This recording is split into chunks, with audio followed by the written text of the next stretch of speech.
Hello hello hello hello hello MP board के प्यारे बच्चों। आज हम हैं हमारे MP board physics class 12th chapter 2 की क्लास में, जिसका नाम है स्थिर वैद्युत विभव तथा धारिता।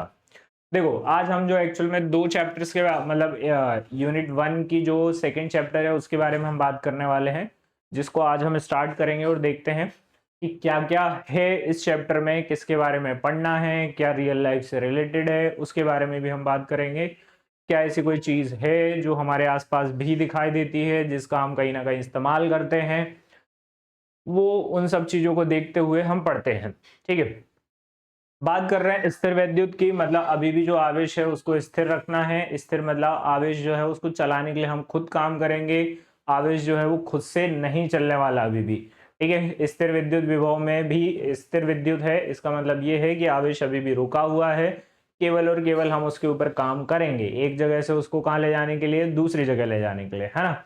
और जब एक जगह से दूसरी जगह ले जाएंगे तो उसके ऊपर कुछ ना कुछ वर्क करना पड़ेगा, और उसी वर्क को कहीं ना कहीं हम विभव के नाम से जानते हैं, है ना। और एक और चीज जो है वो धारिता है, इसमें धारिता के बारे में भी हम पढ़ेंगे।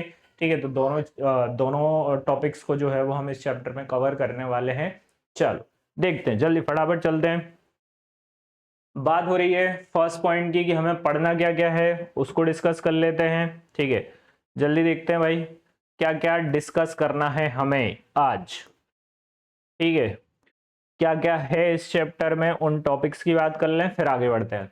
सबसे पहले हम बात करेंगे स्थिर विद्युत विभव की, क्या होता है, विभवांतर क्या होता है, उसके बारे में भी पढ़ रहे होंगे। एक वोल्ट की परिभाषा क्या होती है, कभी कभार एग्जाम में आ जाती है। फिर क्या है, बिंदु आवेश के कारण किसी बिंदु पर विभव, क्योंकि अभी तक हम बिंदु आवेश की बात कर रहे हैं तो उसी कारण से हम क्या देखने वाले हैं, विभव देखने वाले हैं। आगे आवेशों के निकाय के कारण विद्युत विभव। आवेशों के निकाय में दो चीजें पढ़ते हैं हम, एक अक्षीय स्थिति और एक क्या, आवेशों के निकाय के कारण विद्युत विभव। फिर क्या है, विद्युत को प्रभावित करने वाले कारक, क्या क्या प्रभावित कर सकता है। फिर अक्षीय स्थिति, निरक्षीय स्थिति, समविभव पृष्ठ के बारे में जानेंगे, इंपॉर्टेंस, उसके गुण, एग्जाम में पूछा गया था लास्ट ईयर। विद्युत क्षेत्र और विभवांतर में संबंध क्या होता है उसके बारे में बात करेंगे। आईएमपी क्वेश्चन है, पूछा जा सकता है एग्जाम में। विभव प्रवणता क्या है, ये भी अच्छा टॉपिक है, करेंगे हम कवर। स्थिर स्थिर विद्युत स्थितिज ऊर्जा, इसके बारे में भी हम आगे बात कर रहे होंगे। इसके बारे में बात करेंगे बेटा, स्थिर विद्युत स्थितिज ऊर्जा।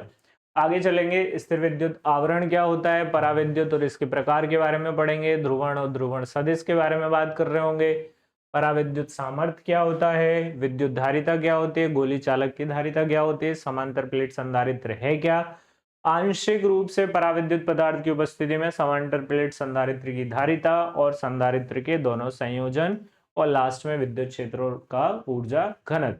ये जो टॉपिक हैं वो आज हम कवर करेंगे सारे टॉपिक डिटेल में, बिकॉज ये पूरा का पूरा जो चैप्टर है ये अपने आप में अच्छा इंपॉर्टेंट चैप्टर है, और इससे कहीं ना एक क्वेश्चन एग्जाम में हर बार पूछा गया है। इसका मतलब हम इसको बहुत बिल्कुल डिटेल में एक एक चीज जो भी हो सकता है, एमपी बोर्ड जिनके बारे में बहुत कई सालों से पूछते आ रहा है उनको डिटेल में पूरे व्यंजक, पूरे डेरिवेशन सब कुछ पढ़ेंगे।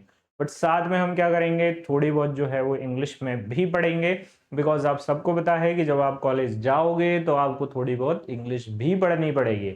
आप पूरा का पूरा हिंदी में नहीं पढ़ सकते, इस चीज का बहुत अच्छे से ध्यान रखना। यदि कोई टीचर आपको पूरा हिंदी हिंदी में पढ़ा रहा है, मतलब वो आपको विकलांग बनाने की कोशिश कर रहा है। ठीक है, तो इस चीज का भी ध्यान रखना है कि थोड़ी बहुत जो इंग्लिश है वो भी आपको आना चाहिए। एटलीस्ट कुछ नहीं है तो जो टॉपिक्स हैं उनके नाम आपको इंग्लिश में जरूर पता होना चाहिए।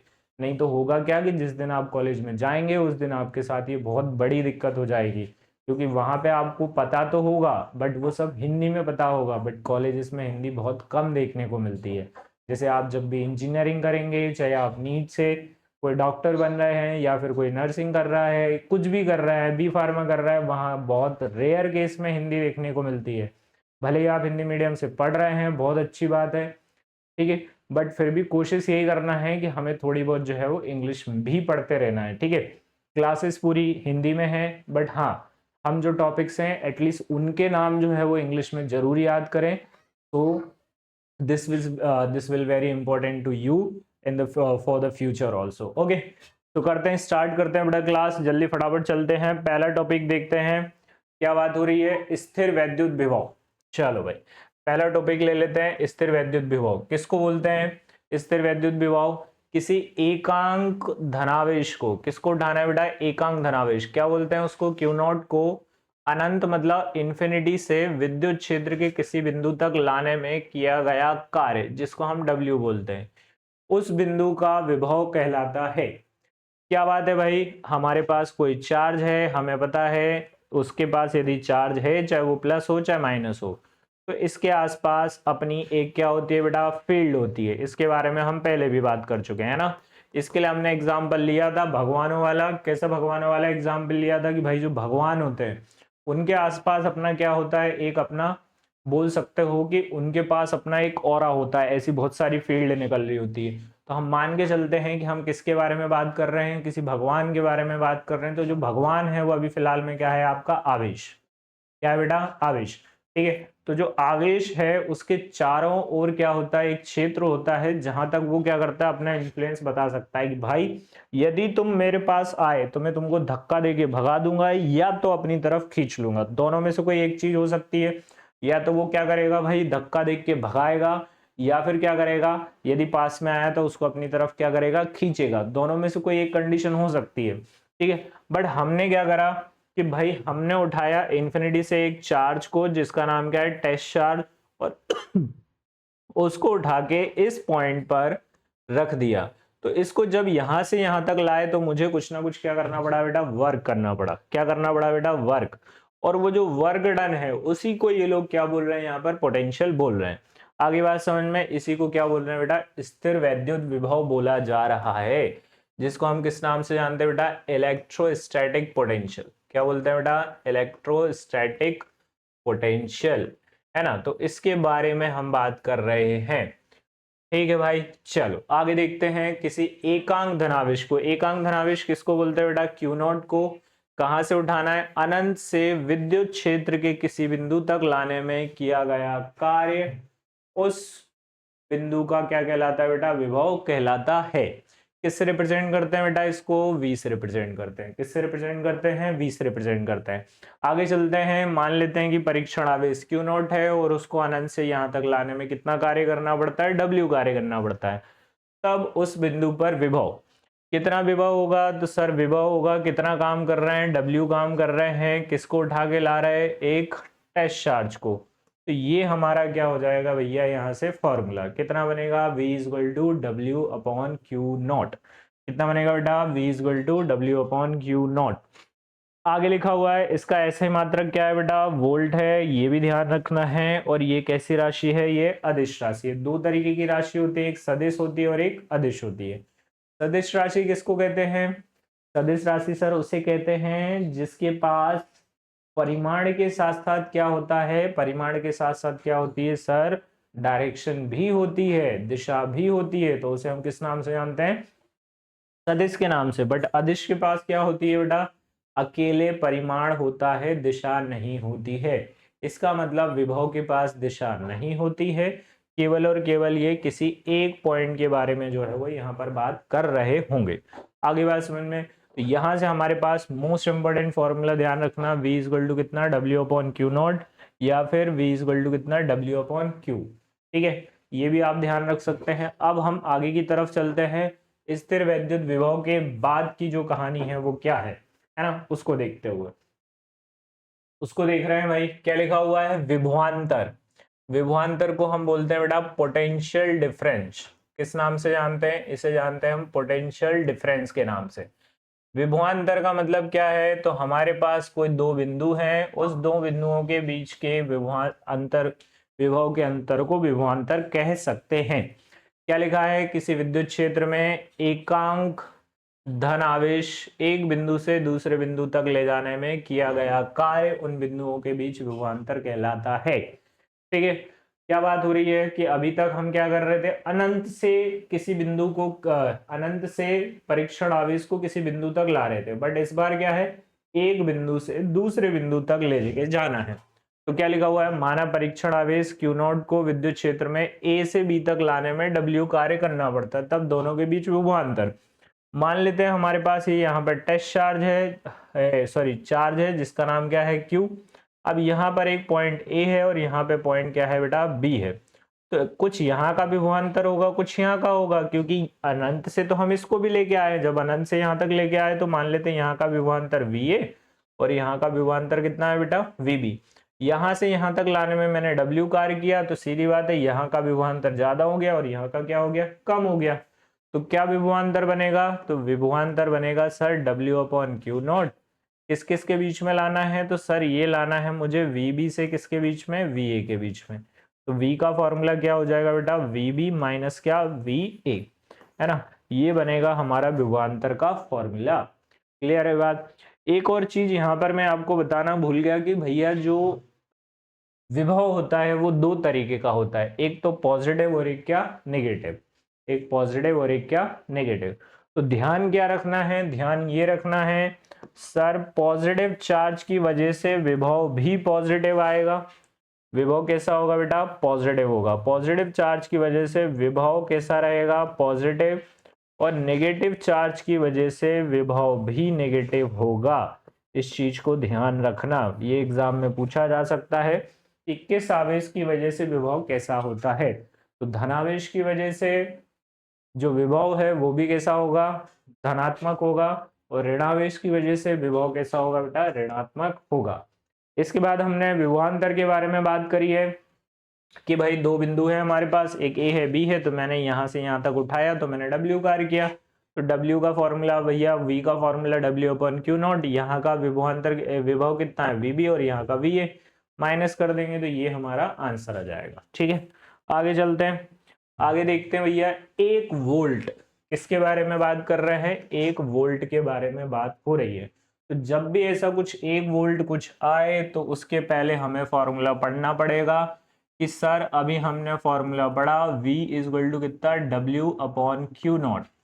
तो 1 वोल्ट की बात करें तो 1 वोल्ट जो है वो किसके बराबर होगा सर, W का ऐसा मात्रक जूल होता है, तो 1 जूल और बटे में क्या, 1 कूलाम। 1 जूल और बटे में क्या, 1 कूलाम। ये हमारा फॉर्मूला होगा, है ना।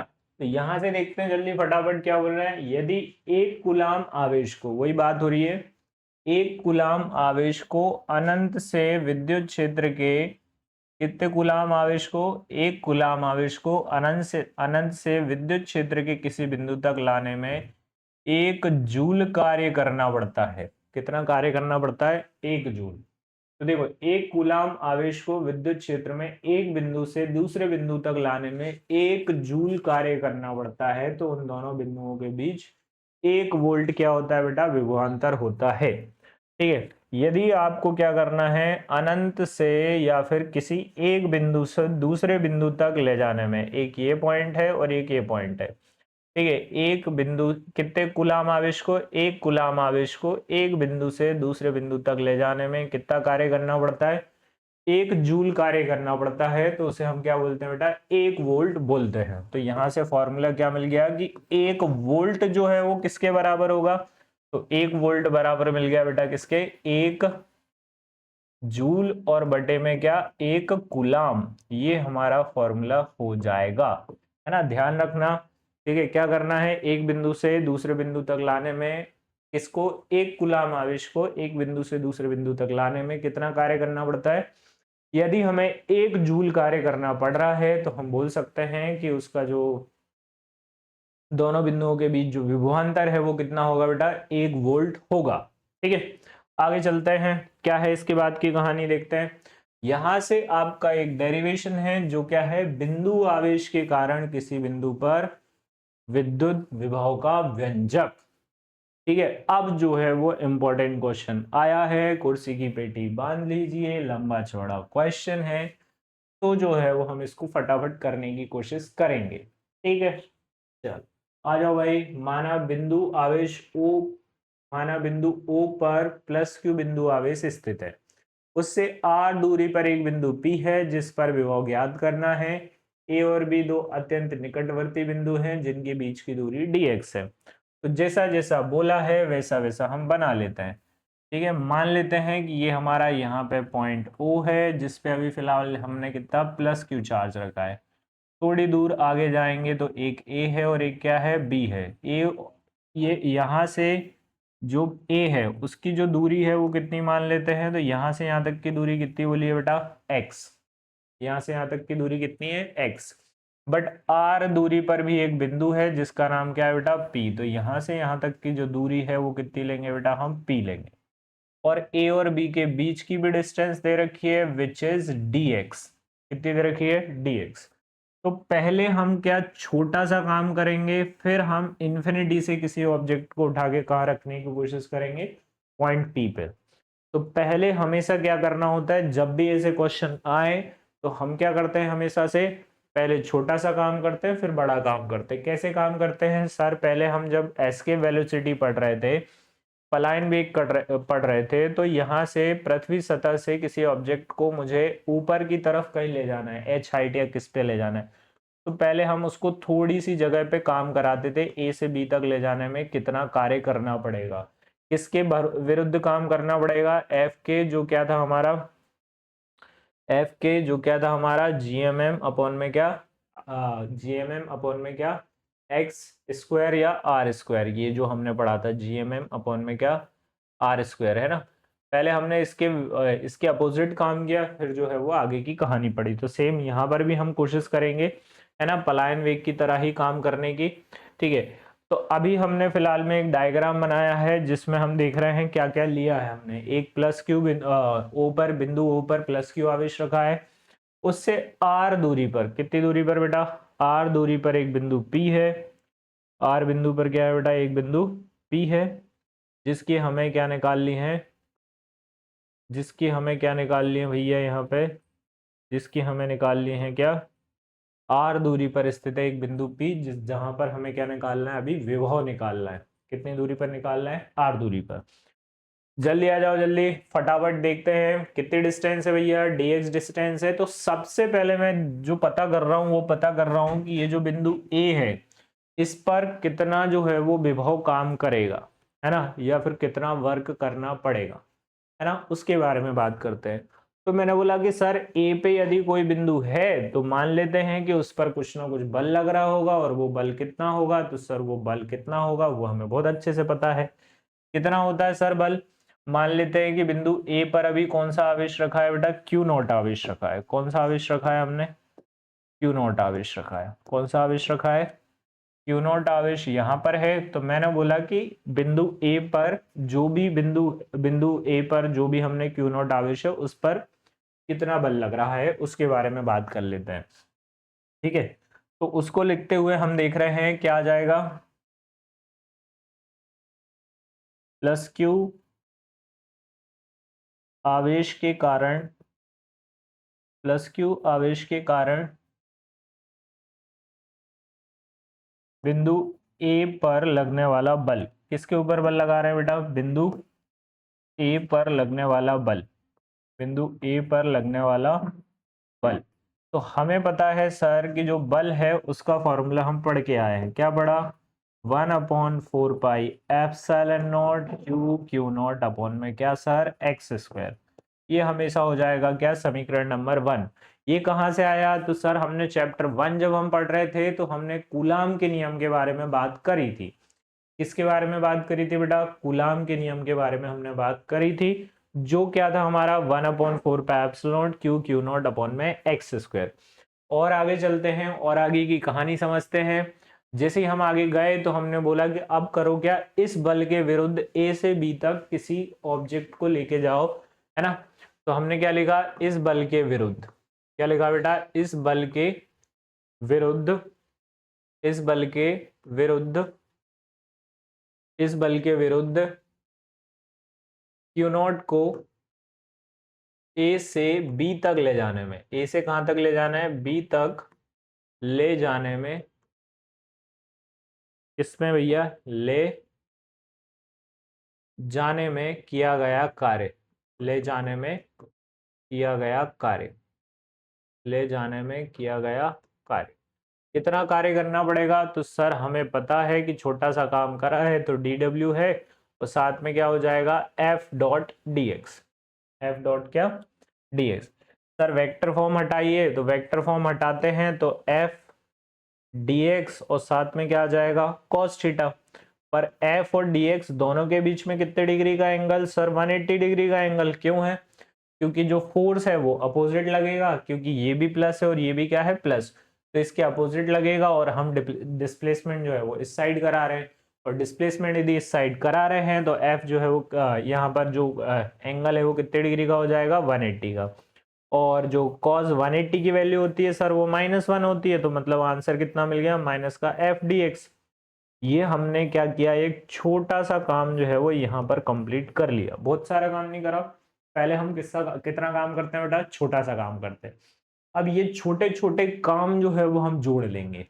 कैसे जोड़ने का काम जो है वो कौन करता है, जोड़ने का काम करता है बेटा इंटीग्रेशन। जोड़ने का काम कौन करता है, इंटीग्रेशन, है ना।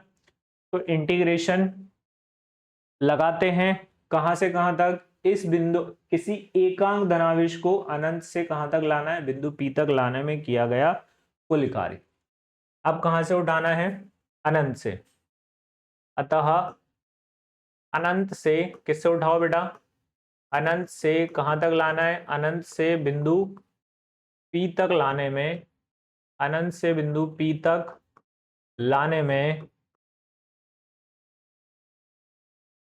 अनंत से बिंदु P तक P तक Q0 को लाने में किया गया कुल कार्य, किया गया कुल कार्य। तो देख लेते हैं कितना कार्य करना पड़ रहा है। तो मैं बोल रहा हूँ W और यहाँ पर क्या लगाते हैं बेटा DW, ठीक है। तो जो अनंत है वो तो ठीक है, ठीक है, पर यहाँ पर कहाँ पर रखना है, तो बेटा R दूरी पर रखना है, क्योंकि बिंदु जो है वो कितनी दूरी पर स्थित है, R दूरी पर। ये जो ऐसा सांप सा बना हुआ दिख रहा है ना, इसे हम इंटीग्रेशन का साइन कहते हैं, जिसे हम इंग्लिश में इंटीग्रेशन और हिंदी में बोलते हैं समाकलन। समाकलन होता है, इसका मतलब सबको सम करना, जोड़ना, है ना। तो हम जोड़ने की कोशिश कर रहे हैं छोटे छोटे छोटे छोटे वर्क को, जो हमने अभी किया है, कार्य किया है। तो dw का जो फॉर्मूला था वो कितना था, माइनस का एफ dx, और f की वैल्यू भी पता है सर हमें, हमने अभी थोड़ी देर पहले पढ़ी थी। तो इंटीग्रेशन से लेके कहां तक, r तक, f की वैल्यू सर थी 1/4πε0, और साथ में क्या q0 अपॉन में क्या x², और साथ में क्या dx। अब जब हम यहाँ पर इसको देखते हैं तो जो कांस्टेंट है उसको बाहर करेंगे, तो क्या क्या कांस्टेंट है सर, ये भी कांस्टेंट, q0 भी कांस्टेंट, तो बाहर कर दो, तो माइनस का q0 तो बाहर आ जाएगा, और नीचे क्या 4πε0। सर अंदर कौन छूटा, तो इन्फिनिटी से r तक छूटा 1/x², और साथ में क्या dx, ये अंदर छूट गए। आगे चले तो मैंने बोला इसको ऊपर ले जाओ, तो कितना काम बचा हमारे पास, माइनस का q0 अपॉन में क्या 4πε0, q0 अपॉन में क्या 4πε0। और कहां से कहां तक भैया, अभी इंटीग्रेशन इन्फिनिटी से कहां तक, r तक, x की पावर क्या हो गई -2 dx, है ना। बट अब हमें रखना है बेटा फॉर्मूला याद। क्या याद रखना है भैया, फॉर्मूला। क्या बोल रहा है, ठीक है, फॉर्मूला बोल रहा है कि भाई इंटीग्रेशन ऑफ क्या, इंटीग्रेशन ऑफ x की पावर n जो है वो होता है x की पावर n+1, और नीचे भी क्या n+1। ये हमें इंटीग्रेशन का फॉर्मूला याद रखना। इंटीग्रेशन ऑफ क्या, x की पावर n dx जो है वो कितना होता है, x की पावर n+1, और नीचे भी क्या n+1। ठीक है सर, रखने की कोशिश करते हैं, देखते हैं क्या बनेगा आंसर, उसको भी देख लेते हैं। आंसर बन रहा है W इक्वल टू कितना, माइनस का Q0 अपॉन में क्या 4πε0। क्या क्या है सर, x की पावर कितनी है सर -2, तो -2 में एक और 1 प्लस कर लो, नीचे -2 में 1 प्लस कर लो। कहां से कहां तक, जैसे ही अब हम इंटीग्रेशन कर लेते हैं तो अब रखनी होती है हमें क्या बेटा, लिमिट। क्या रखनी होती है, लिमिट। तो यहाँ पर कौन सी लिमिट थी, इन्फिनिटी, और यहाँ पर कौन सी लिमिट थी, r। ठीक है, और आगे चलते हैं, और आगे के लिए हम देख रहे हैं कि W इक्वल टू कितना, माइनस का Q0 अपॉन में क्या 4πε0। आगे चलते हैं सर, x की पावर -2 + 1 -1, और ये भी कितना -1, अभी भी इन्फिनिटी से कहाँ तक बेटा, r तक, है ना। और आगे चलते हैं तो सर आगे है माइनस का क्यू नॉट अपॉन में क्या 4 पाई एप्सिलॉन नॉट। और आगे देखते हैं सर x की पावर -1 को ऊपर ले जाओ और x की पावर -1 नीचे आएगा तो ये +1 हो जाता है। सर इतना हमने पढ़ा हुआ है, माइनस उठा के बाहर कर दो तो क्यू नॉट अपॉन में कितना 4 पाई एप्सिलॉन नॉट है ना। क्यू नॉट अपॉन में क्या 4 पाई एप्सिलॉन नॉट। माइनस माइनस क्या हो गया प्लस हो गया, अभी भी कितना है 1/x और इन्फिनिटी से कहाँ तक r तक। हमेशा ध्यान रखना पहले अपर लिमिट लिखते हैं इसकी जगह पे फिर लोअर लिमिट, तो क्यू नॉट अपॉन में क्या 4 पाई एप्सिलॉन नॉट, ठीक है। 1 अपॉन में r माइनस क्या 1 upon infinity, 1 upon r minus कितना 1 अपॉन इन्फिनिटी। आगे चलते हैं तो आगे देखते हैं कि भाई इसकी वैल्यू क्या होती है ना। तो आगे देखा हमने क्या था हमारे पास क्यू नॉट अपॉन में क्या 4 पाई एप्सिलॉन नॉट। अब हमें ध्यान रखना है कि 1 अपॉन आर है और -1 अपॉन इन्फिनिटी क्या होता है 0। तो सिंस यहाँ पर लिख लेना भाई कि 1 अपॉन इन्फिनिटी की वैल्यू क्या होती है 0 होती है, ठीक है। ये वैल्यू याद रख लेना है ना। 1 अपॉन इन्फिनिटी 0 हुआ तो एक्चुअल में क्या बचा हमारे पास क्यू नॉट अपॉन में कितना 4 पाई एप्सिलॉन नॉट और साथ में बचा 1 अपॉन आर, जिसको हम क्या लिखते हैं 1 अपॉन 4 पाई एप्सिलॉन नॉट और क्या क्यू नॉट अपॉन में आर। ये हमारा वर्क है किससे, ये वर्क आ रहा है भाई कहाँ से, किसी ऑब्जेक्ट को कहाँ से उठाना है, उस ऑब्जेक्ट को उठाना है हमें इन्फिनिटी से और कहाँ तक लेके जाना है पॉइंट पी तक। तो इन्फिनिटी से पॉइंट पी तक ले जाने में कितना वर्क करना पड़ रहा है 1 upon 4 pi epsilon not Q not upon में आर। अतः बिंदु P पर विभव किस पे पता करना है बेटा, अतः बिंदु P पर विभव, अतः बिंदु P पर विभव कितना विभव काम करेगा। तो हमें पता है फॉर्मूला, क्या बोल रहा है फॉर्मूला सर, फॉर्मूला बोलता है कि सर W जो है सॉरी V जो है वो किसके इक्वल होता है sir W upon Q not के। और कब W अपॉन क्यू नॉट की वैल्यू यहाँ दिखाई दे रही है मुझे, कितनी दिख रही है भाई साहब, कहीं यहाँ पे कुछ बनाया था कि हमने कोई इंटीग्रेशन कोई फॉर्मूला, किसी को कुछ नाम दिया था इक्वेशन 1 इक्वेशन 2, ठीक है भाई, इसको क्या नाम दे दिया थर्ड। तो W की वैल्यू लिखेंगे तो W की वैल्यू है 1 अपॉन 4 पाई एप्सिलॉन नॉट और साथ में कितना है क्यू नॉट अपॉन में क्या R और साथ में क्या आ जाएगा भाई 1 अपॉन क्यू नॉट। तो ये जो क्यू नॉट है क्यू नॉट कैंसिल हो जाएंगे तो हमारा आंसर बचेगा कितना 1 upon 4 pi epsilon not Q upon में क्या बेटा R और यहाँ पर लिख देंगे हम वोल्ट, क्या लिख देंगे वोल्ट। ये हमारा जो है वो आंसर बन के तैयार हो जाएगा। क्लियर हो रही है बात, ये है भाई साहब हमारा आंसर बिंदु आवेश के कारण किसी बिंदु पर विद्युत विभव। किस कारण से बेटा, बिंदु आवेश के कारण किसी बिंदु पर विद्युत विभव, इस कारण से बिंदु आवेश के कारण किसी बिंदु पर विद्युत विभव। थोड़ा कॉम्प्लिकेटेड है, एक दो बार पढ़ेंगे तो चीजें आसानी से समझ में आ जाएंगी, है ना। इसको देख लेना एक बार, है ना। क्या क्या करा है हमने, सबसे पहले छोटा सा काम करना है ए से बी तक लाने में, ये वैल्यू मत भूलना, यहाँ एक्स आएगा और यहाँ क्या आएगा आर आएगा, है ना। इस तरीके से ये पूरा फॉर्मूला जो है वो हमारा खत्म होता है। आगे चलते हैं, आगे की कहानी क्या बयां करती है, बयां कर रही है कि भाई विभव को प्रभावित करने वाले क्या क्या कारक हो सकते हैं। इसको प्रभावित करने वाले, विभव को प्रभावित करने वाले क्या क्या कारक हैं अभी फिलहाल में, है ना, उनके बारे में जो है वो हम बात करते हैं। फर्स्ट क्या है भाई, आवेश की मात्रा। सीधी सीधी बात है कि किसी भी ऑब्जेक्ट के ऊपर जितना ज्यादा आवेश होगा, जितना ज्यादा आवेश होगा उसका पोटेंशियल उतना ज्यादा। विभव को बनाते कैसे हैं, तो जहां पर विभव को बनाने के लिए हमें क्या करना होता है भाई, उसके ऊपर पॉजिटिव चार्ज देते जाओ। क्या देते जाओ, पॉजिटिव चार्ज। किसी चालक का विभव उसको दिए गए आवेश की मात्रा के अनुक्रमानुपाती होता है। तो V जो है वो डायरेक्टली प्रोपोर्शन है बेटा किसके, Q के, या Q जो है वो डायरेक्टली प्रोपोर्शन है किसके, V के। ये आगे याद रखना, काम आएगा हमारे, है ना। जितना ज्यादा क्या बढ़ाना है, विभव बढ़ाना है, तो विभव कब बढ़ा सकते हैं, तो जितना आवेश देते जाओगे उसका विभव उतना बढ़ता जाएगा।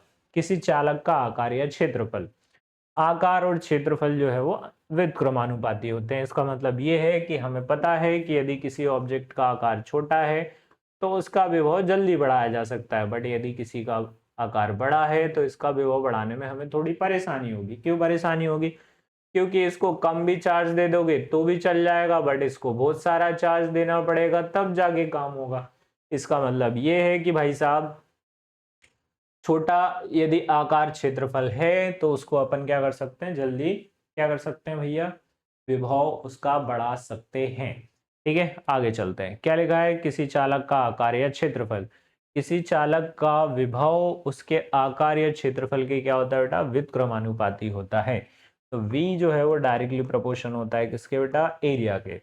आगे चलते हैं। चालक के समीप अन्य चालकों की उपस्थिति, जैसे ही चालक के समीप कोई अन्य चालक आएगा तो विभव और बढ़ेगा। सॉरी सॉरी, यहाँ पर विभव जो है वो कम होगा, धारिता बढ़ेगी, विभव क्या होगा, कम होगा। याद रखना, आवेशित चालक के समीप अन्य आवेशित चालक लाने पर इसका विभव क्या हो जाता है बेटा, कम हो जाता है ना।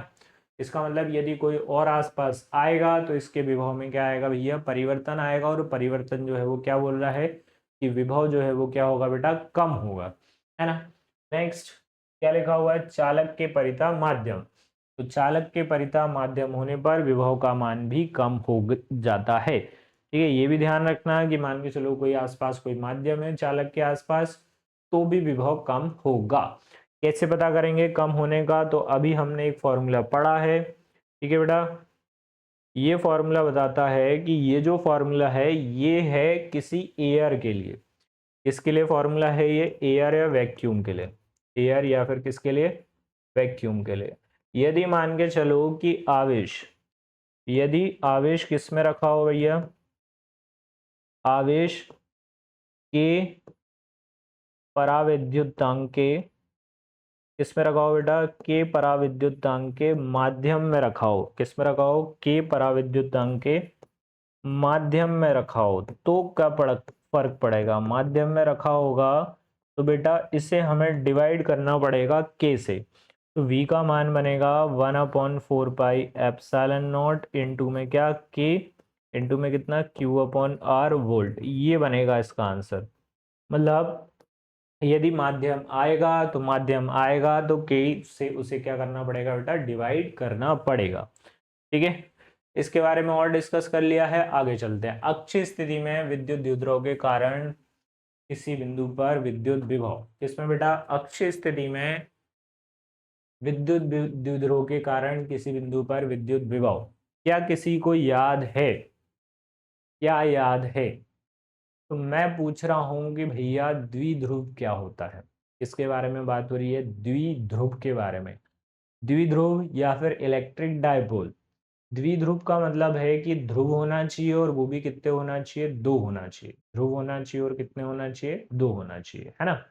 उनके बारे में हम जो है वो भी फिलहाल में डिस्कस कर रहे हैं। द्विध्रुव की बात करें तो भैया हमारे पास मान लेते हैं कि अभी फिलहाल में क्या है, एक द्विध्रुव है। ठीक है, क्या है, द्विध्रुव। द्विध्रुव कैसे बना है सर? द्विध्रुव के लिए हम ले लेते हैं क्या, यहाँ पर सर एक ले लेते हैं प्लस क्यू आवेश, जिसका ए बिंदु से कनेक्शन होगा, और यहाँ पर क्या, माइनस क्यू आवेश। ये प्लस क्यू आवेश और ये क्या, माइनस क्यू आवेश, एक दूसरे से कितनी दूरी पर रखे होते हैं बेटा, 2l दूरी पर। इसके मध्य बिंदु O से R दूरी पर एक बिंदु स्थित होता है। उस बिंदु को हम क्या नाम देते हैं बेटा, अक्षीय स्थिति में उसको नाम देते हैं क्या बेटा, बिंदु P।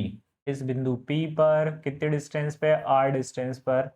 ठीक है, सॉरी ये 2l है और ये R है ना। क्या करते हैं भैया, R दूरी पर एक बिंदु P होता है जिस पर हमें विभव ज्ञात करना है। ठीक है, तो अब इसके ऊपर भी कितने विभव काम करेंगे बेटा, दो। डायरेक्शन तो मिलेगी नहीं, है ना। तो डायरेक्शन नहीं मिलेगी तो नॉर्मल सी बात करते हैं, है ना। क्या लिख रहे होते हैं? तो लिखने का तरीका यही है। क्या लिखना है बेटा, माना ए बी एक वैद्युत द्विध्रुव है। ए बी क्या है बेटा, एक वैद्युत द्विध्रुव है।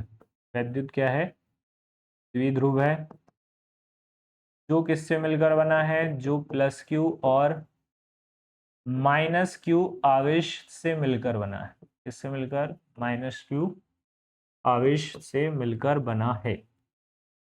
माइनस क्यू आवेश से मिलकर बना है। साथ में क्या है सर? इनके बीच की दूरी 2l है। इनके बीच की दूरी कितनी है? 2l। इनके बीच की दूरी 2l है। आगे की कहानी बोलती है कि इसके मध्य बिंदु O से, इससे बेटा, इसके मध्य बिंदु O से R दूरी पर, कितनी दूरी पर? R दूरी पर इसके मध्य बिंदु O से R दूरी पर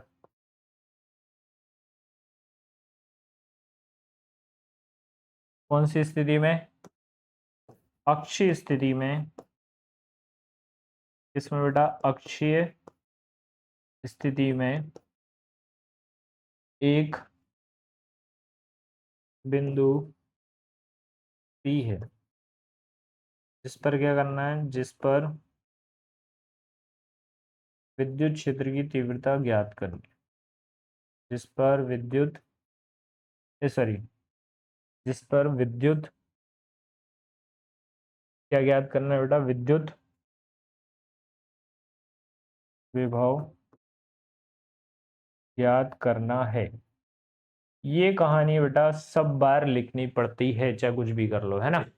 जो जो है वो लिखना जरूरी है। क्या क्या था? माना ए भी एक वैद्युत द्विध्रुव है जो प्लस क्यू और माइनस क्यू आवेश से मिलकर बना है। इनके बीच की दूरी कितनी है? 2l है। इसके मध्य बिंदु O से R दूरी पर अक्षीय स्थिति में एक बिंदु P है, जिस पर विद्युत विभव ज्ञात करना है। ठीक है, चलो आगे चलते हैं। आगे बोलती है कहानी कि भैया एक बार प्लस क्यू आवेश के कारण विभव निकालो, एक बार किसके कारण से निकालो? माइनस क्यू आवेश के कारण, है ना। तो मैंने लिखा प्लस क्यू आवेश के कारण बिंदु P पर विभव। इस पर बेटा बिंदु P पर विभव। विभव बोलता है कि भाई V का फॉर्मूला है कितना? V1 ले लेते हैं 1/4 पाई एप्सिलॉन नॉट। Q के अपॉन में क्या हो जाएगा सर? AP। Q के अपॉन में क्या हो जाएगा? AP। तो V1 इक्वल टू कितना लेते हैं? 1/4 पाई एप्सिलॉन नॉट, है ना। Q के अपॉन में A से P तक की वैल्यू कितनी होगी? तो A से P तक जाना है तो R में से क्या माइनस करना पड़ेगा मुझे? L। ये हमारी V1 की value. Same to same minus Q आवेश भी आ जाएगा, तो माइनस क्यू आवेश के कारण कितनी बनेगी? माइनस क्यू आवेश के कारण बिंदु P पर विभव। माइनस क्यू आवेश के कारण बिंदु P पर विभव कितना विभव बनेगा? तो इसका बनेगा V2 इक्वल टू कितना? 1/4 पाई एप्सिलॉन नॉट, है ना। Q के अपॉन में क्या हो जाएगा इस बार? BP। क्या हो जाएगा? BP। तो V2 इक्वल टू कितना हो जाएगा भाई? 1/4 पाई एप्सिलॉन नॉट Q के अपॉन में क्या? R प्लस L, है ना। क्योंकि इस बार B से कहाँ तक जाना है सर? P तक। B से कहाँ तक जाना है? P तक। तो R के बीच में क्या, R के साथ क्या प्लस करना पड़ेगा मुझे? L। अब देखो विभव जो है एक चीज की ओर, यहाँ पर माइनस क्यू आवेश है तो यहाँ पर भी हम माइनस क्यू ही आवेश रखेंगे, है ना। तो यहाँ पर भी क्या आ जाएगा? माइनस क्यू आवेश। बट एक चीज और जो हमें पढ़नी होती है हर बार, क्या पढ़नी है भाई? कि जो विभव है वो कौन सी राशि है? अदिश राशि है। और अदिश राशियों को नॉर्मल तरीके से प्लस और माइनस कर सकते हैं। अदिश राशियों को क्या कर सकते हैं बेटा? नॉर्मल तरीके से प्लस और माइनस कर सकते हैं। ठीक है, तो V1 और V2 को हम क्या कर लेते हैं बेटा? जोड़ लेते हैं, है ना। तो हम क्या लिख रहे हैं? हम लिख रहे हैं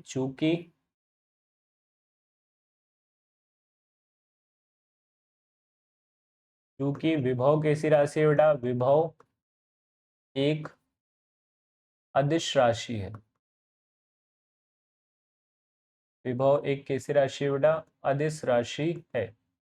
अतः बिंदु P पर विभव, इस पर बेटा बिंदु P पर विभव, परिणामी विभव। P पर कौन सा विभव बेटा? परिणामी विभव। बिंदु P पर परिणामी विभव। क्या बनेगा परिणामी विभव बेटा? तो V इक्वल कितना लिखेंगे? तो V इक्वल टू लिखेंगे V1 प्लस क्या V2। V1 का मान कितना पड़ा है? V1 का मान पड़ा है हमने कितना 1/4 पाई एप्सिलॉन नॉट और साथ में क्या Q अपॉन में क्या R प्लस L, ए सॉरी Q अपॉन में क्या R माइनस L। और दूसरा क्या पड़ा है 1/4 पाई एप्सिलॉन नॉट और क्या माइनस Q अपॉन में क्या R प्लस L। ये पड़ गया है दोनों वैल्यू। ये जो प्लस है वो माइनस है, तो प्लस माइनस क्या हो जाएगा माइनस। तो 1/4 पाई एप्सिलॉन नॉट और क्या आ जाएगा Q अपॉन में R माइनस L। बीच में लगा दो माइनस 1/4 पाई एप्सिलॉन नॉट और साथ में क्या Q upon R plus L। कुछ कॉमन है? हाँ सर कॉमन है, Q के अपॉन में क्या 4 पाई epsilon not 1/R minus L minus 1/R plus L. ये कहानी बनेगी। कैसे बनेगी सर? हमने कॉमन निकाला, क्या क्या कॉमन निकाला? Q/4 pi epsilon not, Q/4 pi epsilon not, क्या बचा 1/R minus L minus 1/R plus L. ठीक है, क्रॉस मल्टीप्लाई करते हैं। क्रॉस मल्टीप्लाई जो है वो क्या बोल रहा है कि सर Q के अपॉन में कितना है 4 पाई एप्सिलॉन नॉट। क्रॉस मल्टीप्लाई है, उधर जाएगा तो R प्लस एल, इधर जाएगा तो क्या R माइनस एल, मतलब ये वाला माइनस है तो ऐसे ही R माइनस एल लिख लेते हैं ना। और नीचे क्या भैया R माइनस एल और दूसरा क्या R प्लस एल। ठीक है, Q के अपॉन में कितना 4 पाई एप्सिलॉन नॉट है ना, R plus L minus R plus L. ठीक है, नीचे क्या R square minus L square. R से R क्या हो गया कैंसिल, L और L कितना हो जाएगा 2L। तो Q के अपॉन में कितना 4 पाई एप्सिलॉन नॉट 2L और नीचे क्या चल रहा है sir R square minus L square. किंतु किंतु किंतु अब चलती है यहाँ पर कहानी। कहानी ये है कि जो हम लास्ट एक्सरसाइज में पढ़ के आए हैं लास्ट चैप्टर में, वहां से हमने पढ़ा था वैद्युत द्विध्रुव के बारे में। क्या बोलता था सर वैद्युत द्विध्रुव आघूर्ण? वो बोल रहा था P जो है वो किसके इक्वल होता है Q इंटू 2L के। किसके इक्वल होता है Q into 2L। Therefore V का नया फॉर्मूला 1 अपॉन कितना 4 पाई एप्सिलॉन नॉट और साथ में क्या P के अपॉन में क्या R square minus L square, है ना। और ये हमारा एक आंसर बनता था। बट इसी में एक और कहानी चलती है कि यदि R जो है वो बहुत बड़ा हो किससे L से, R किससे बड़ा हो भैया L से, तब तब हम क्या करते हैं आर स्क्वायर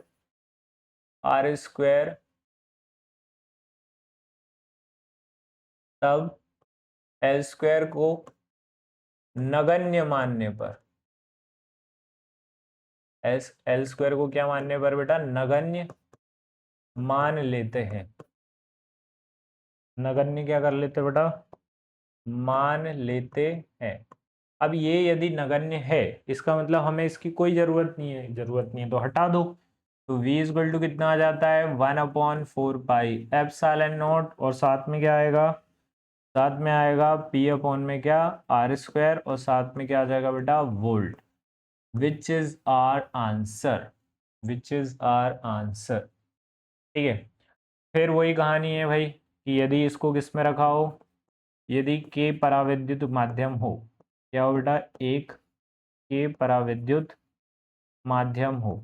अभी तो हमने वायु या निर्वात में रख लिया, बट यदि के पराविद्युत माध्यम हो तब क्या होगा, तब V का फॉर्मूला बदल जाएगा। और क्या बदलेगा 1/4 पाई एप्सिलॉन नॉट के और साथ में क्या P upon R square volt. ये हमारा आंसर जो है वो निकल के आएगा।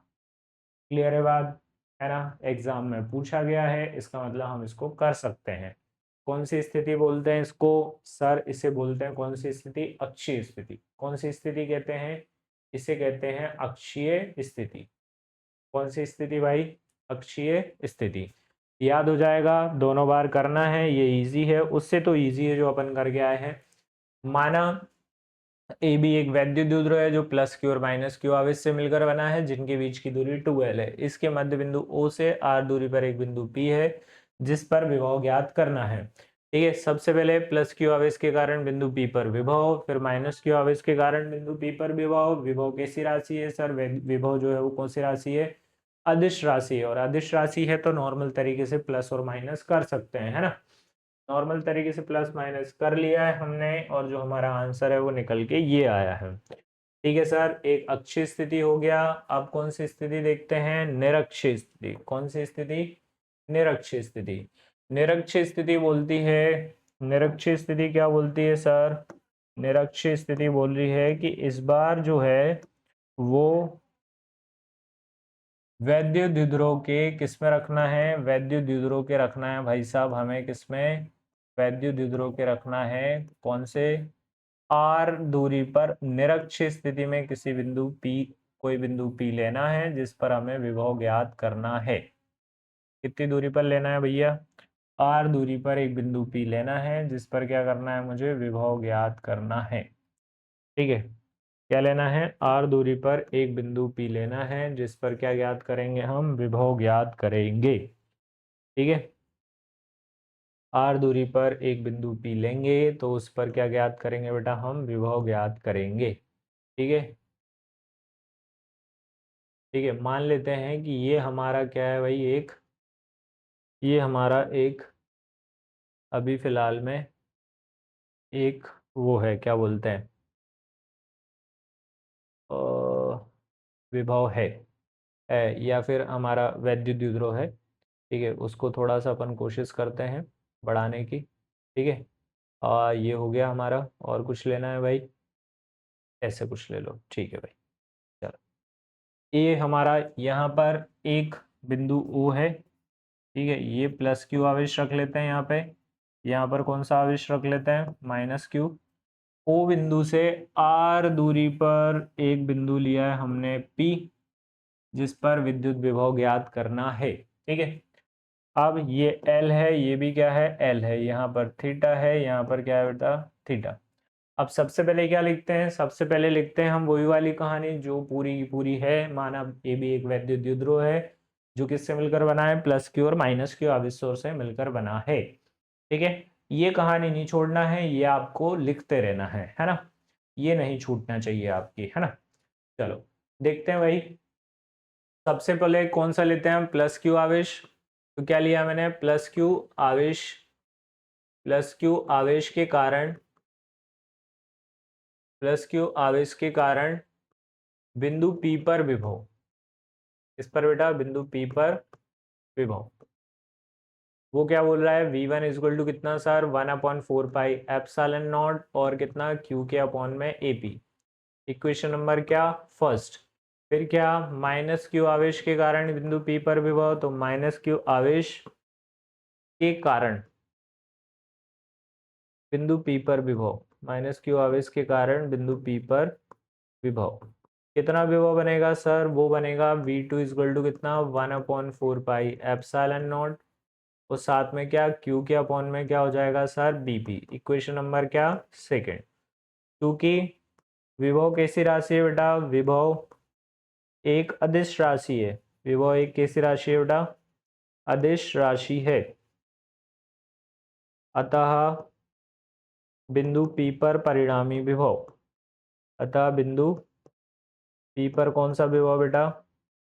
परिणामी विभव। कितना बनेगा परिणामी विभव? तो सर परिणामी विभव देख लेते हैं कितना बन रहा है। V इजक्वल टू कितना? अच्छा, यहाँ पे माइनस लगाना मत भूलना। V इजक्वल टू कितना? V1 plus V2। V is equal to कितना? V1 प्लस क्या? V2। वैल्यू रखते हैं, देखते हैं क्या होता है। V is equal to V1 plus V2। तो V इजक्वल टू कितना हो गया sir? 1/4 pi epsilon not, Q के अपॉन में क्या? AP, और प्लस में कितना? 1/4 पाई एप्सिलॉन नॉट, और यहाँ पे क्या? माइनस Q के अपॉन में क्या? BP। यही बनेगी कहानी। सही है क्या?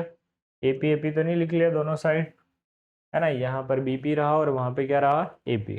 आगे चलते हैं। क्या कॉमन है सर? यहाँ से कॉमन है Q के अपॉन में 4 पाई एप्सिलॉन नॉट, है ना। तो यहाँ पर बचेगा sir 1/AP, plus minus minus Q upon 4 pi epsilon not common, तो यहाँ से क्या बचा सर? 1/BP। क्रॉस मल्टीप्लाई ना करने की जगह हमें याद रखना है, क्या याद रखना है? कि चूंकि ए बी जो है, ए पी जो है वो किसके बराबर होगा बेटा, बी पी के। इसीलिए v इज इक्वल टू कितना, 1/4 पाई एप्सिलॉन नॉट ले लेंगे और साथ में क्या 1/AP, और BP को भी क्या लिख लेंगे 1/AP। ऐसा क्यों बोल रहे हैं, क्योंकि वैसे भी दोनों इक्वल ही हैं। कैसे इक्वल हैं आप देख लो, यहाँ से जो ये वाला जो वैल्यू है ये A और है, इसको B ले लेते हैं, तो AP जो है वो किसके बराबर होगा बेटा, BP के बराबर होगा ही होगा। AP किसके बराबर मिलेगा, AP बराबर मिलेगा बेटा BP के, है ना। तो AP BP के बराबर है तो हम उसको हटा सकते हैं, हटाएंगे तो BP की जगह हमने क्या लिख लिया, AP। AP दोनों सेम हो गए, इसका मतलब Q/4 पाई एप्सिलॉन नॉट की वैल्यू जो है वो किससे मल्टीप्लाई हो जाएगी, 0 से, और 0 से मल्टीप्लाई हुआ तो V बराबर क्या हो जाएगा, 0। V बराबर कितना हो जाएगा, 0। ठीक है, ये हो गया हमारा क्या, V का मान। आगे चलते हैं, क्या लिखते हैं कि अतः वैद्युत द्विध्रुव के कारण, किसके कारण बेटा, वैद्युत द्विध्रुव के कारण, वैद्युत द्विध्रुव के कारण क्या होता है बेटा, वैद्युत द्विध्रुव के कारण किस स्थिति में, निरक्षीय स्थिति में। कौन सी स्थिति में बेटा, निरक्षीय स्थिति में विभव शून्य होता है। विभव कैसा होता है बेटा, शून्य होता है। निरक्षीय स्थिति में विभव कैसा होता है, शून्य होता है। ठीक है भाई, यहां से एक कहानी और खत्म हो गई। ठीक है, निरक्षीय स्थिति में विभव क्या होता है, शून्य होता है। अब बात करते हैं किसके बारे में, समविभव पृष्ठ के बारे में। किसके बारे में बात कर रहे हैं हम, समविभव पृष्ठ के बारे में, है ना। समविभव पृष्ठ को पढ़ते हैं, थोड़ा सा समझते हैं कि क्या होता है समविभव पृष्ठ, है ना। समविभव पृष्ठ ले लेते हैं, क्या कहलाता है समविभव पृष्ठ, उसके बारे में समझते हैं। ठीक है, किसके बारे में बात करनी है बेटा हमें, समविभव पृष्ठ के बारे में, है ना। किसके बारे में बात करेंगे, समविभव पृष्ठ के बारे में।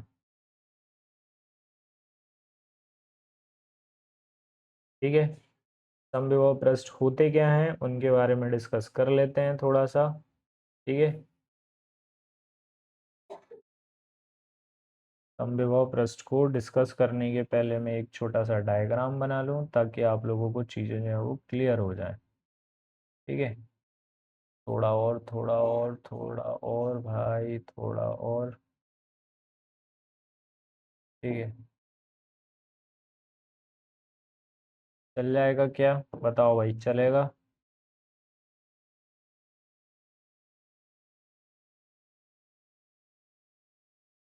एक और, बस एक और।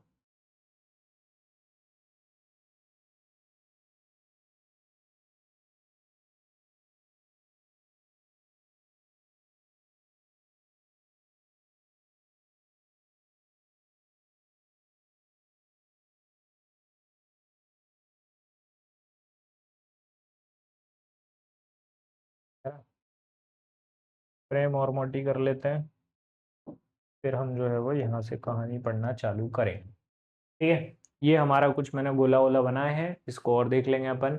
देखो, समविभव पृष्ठ का मतलब क्या है, समविभव से समझ में आ रहा है कि जहां पर जो है वो कौन सा विभव रहे बेटा, समान विभव रहे। इसको बोलते हैं बेटा इक्वी पोटेंशियल सरफेस। क्या बोलते हैं इसको, इक्वी पोटेंशियल सरफेस। ठीक है, सरफेस का मतलब सबको पता होता है कि एक स्फीयर लेना है। क्या लेना है बेटा, स्फीयर के अंदर और भी बहुत सारे स्फीयर होना चाहिए। ठीक है, उनको हम क्या बोलेंगे, इक्विपोटेंशियल सरफेस, है ना। ये भले ही सर्कल लिया है बट आप 3D मान के चलिए कि ये सब क्या है, 3D है। समविभव पृष्ठ वह पृष्ठ है जिसके प्रत्येक बिंदु पर विभव कैसा रहता है बेटा, समान रहता है। ये ध्यान रखना है कि समविभव पृष्ठ पर विभव हमेशा कैसा रहता है, समान। अतः इस पृष्ठ पर एक बिंदु आवेश को एक बिंदु से दूसरे बिंदु तक ले जाने में कोई कार्य नहीं करना पड़ता। क्या नहीं करना पड़ता, कोई कार्य नहीं करना पड़ता। अतः विभव कैसा होता है बेटा, शून्य होता है। अतः विभव कैसा होता है, शून्य होता है।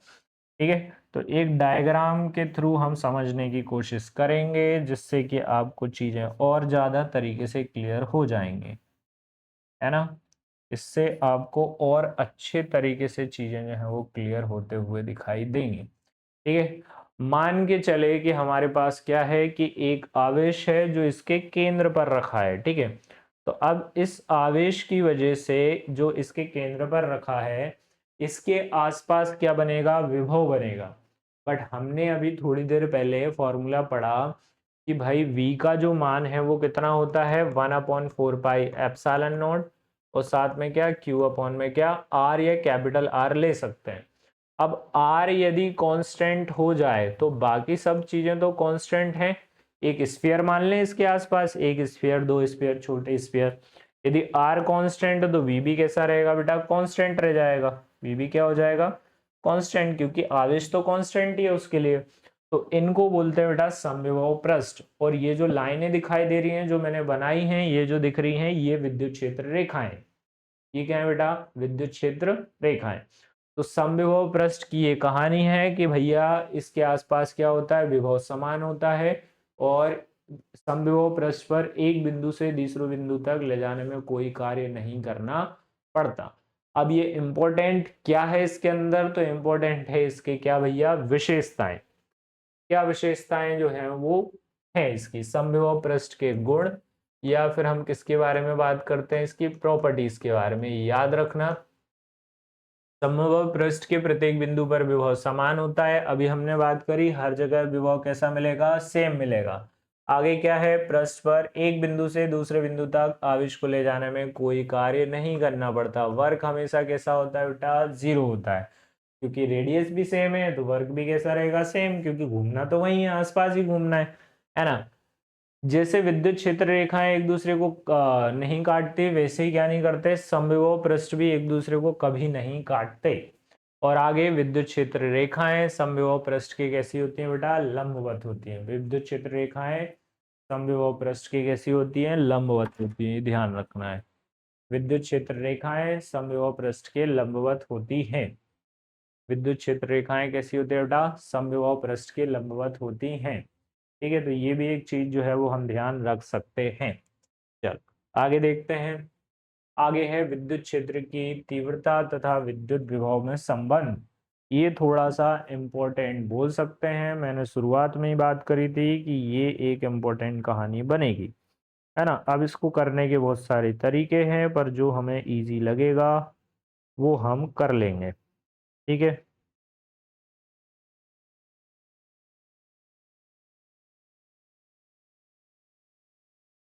देखो किस किस में रिलेशन बताना है, विद्युत क्षेत्र की तीव्रता और विद्युत विभव।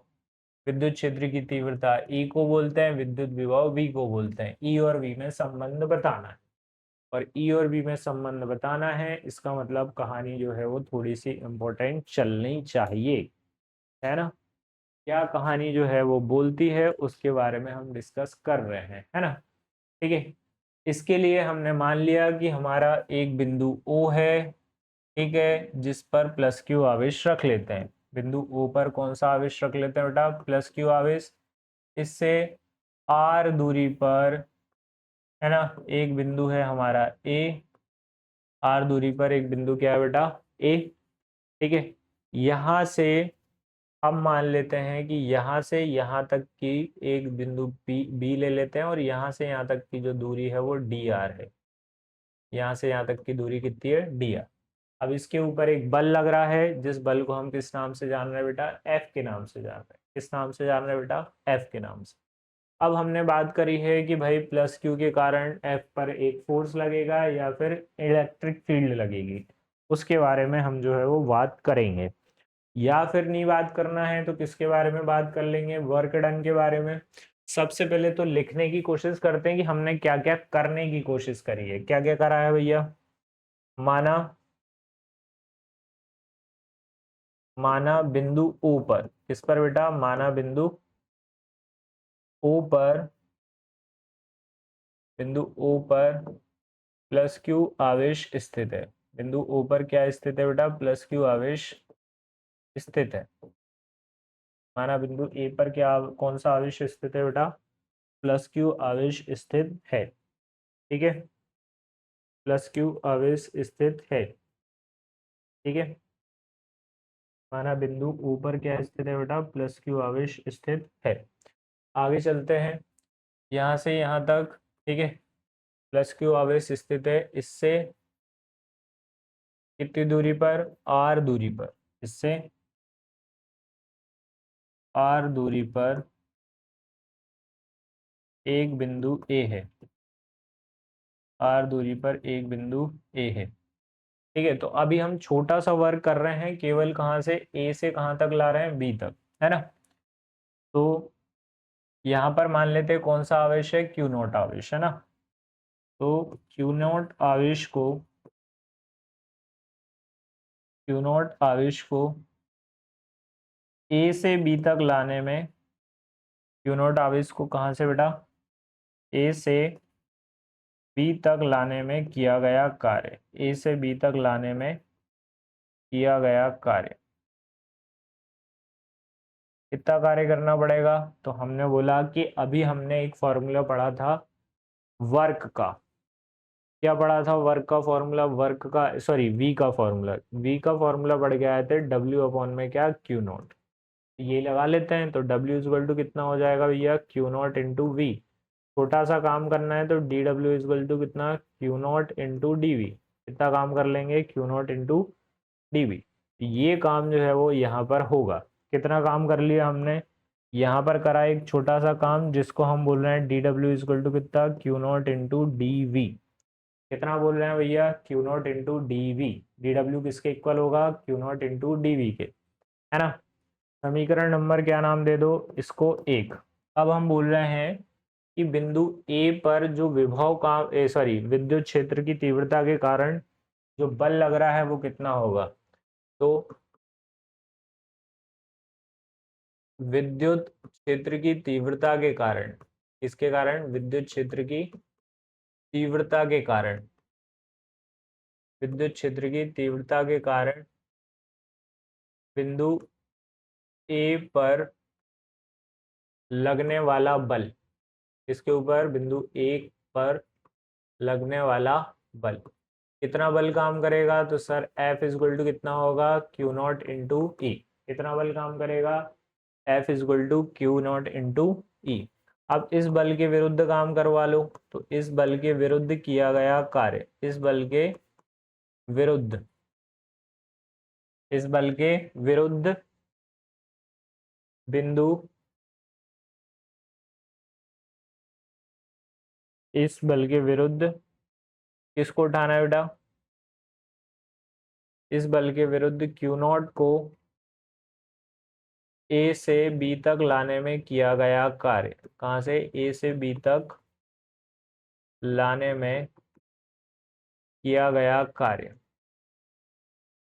कितना कार्य करना पड़ेगा बेटा, हमें कार्य करना पड़ेगा work equal to D W. छोटा सा ही काम कर रहे हैं, डी डब्ल्यू इजल टू कितना, एफ डॉट कितना था सर, एफ डॉट कितना है, डी आर।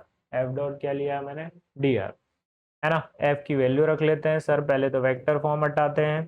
तो एफ डी आर क्या आ जाएगा बेटा, कॉस थीटा, और F D R cos theta की वैल्यू कितनी सर, 180 डिग्री, और कॉस 180 की वैल्यू कितनी होती है, माइनस माइनस, तो माइनस का एफ और साथ में क्या आ जाएगा, डी आर। ये छोटा सा काम ये कर लिया, है ना। इसको क्या नाम दिया मैंने, इक्वेशन सेकेंड। अब जब हम ध्यान से देखेंगे तो यहाँ से LHS और LHS इक्वल हैं, तो RHS भी क्या होंगे, इक्वल। तो from equation first and second, समीकरण एक व दो से, किससे लिया मैंने, समीकरण एक व दो से।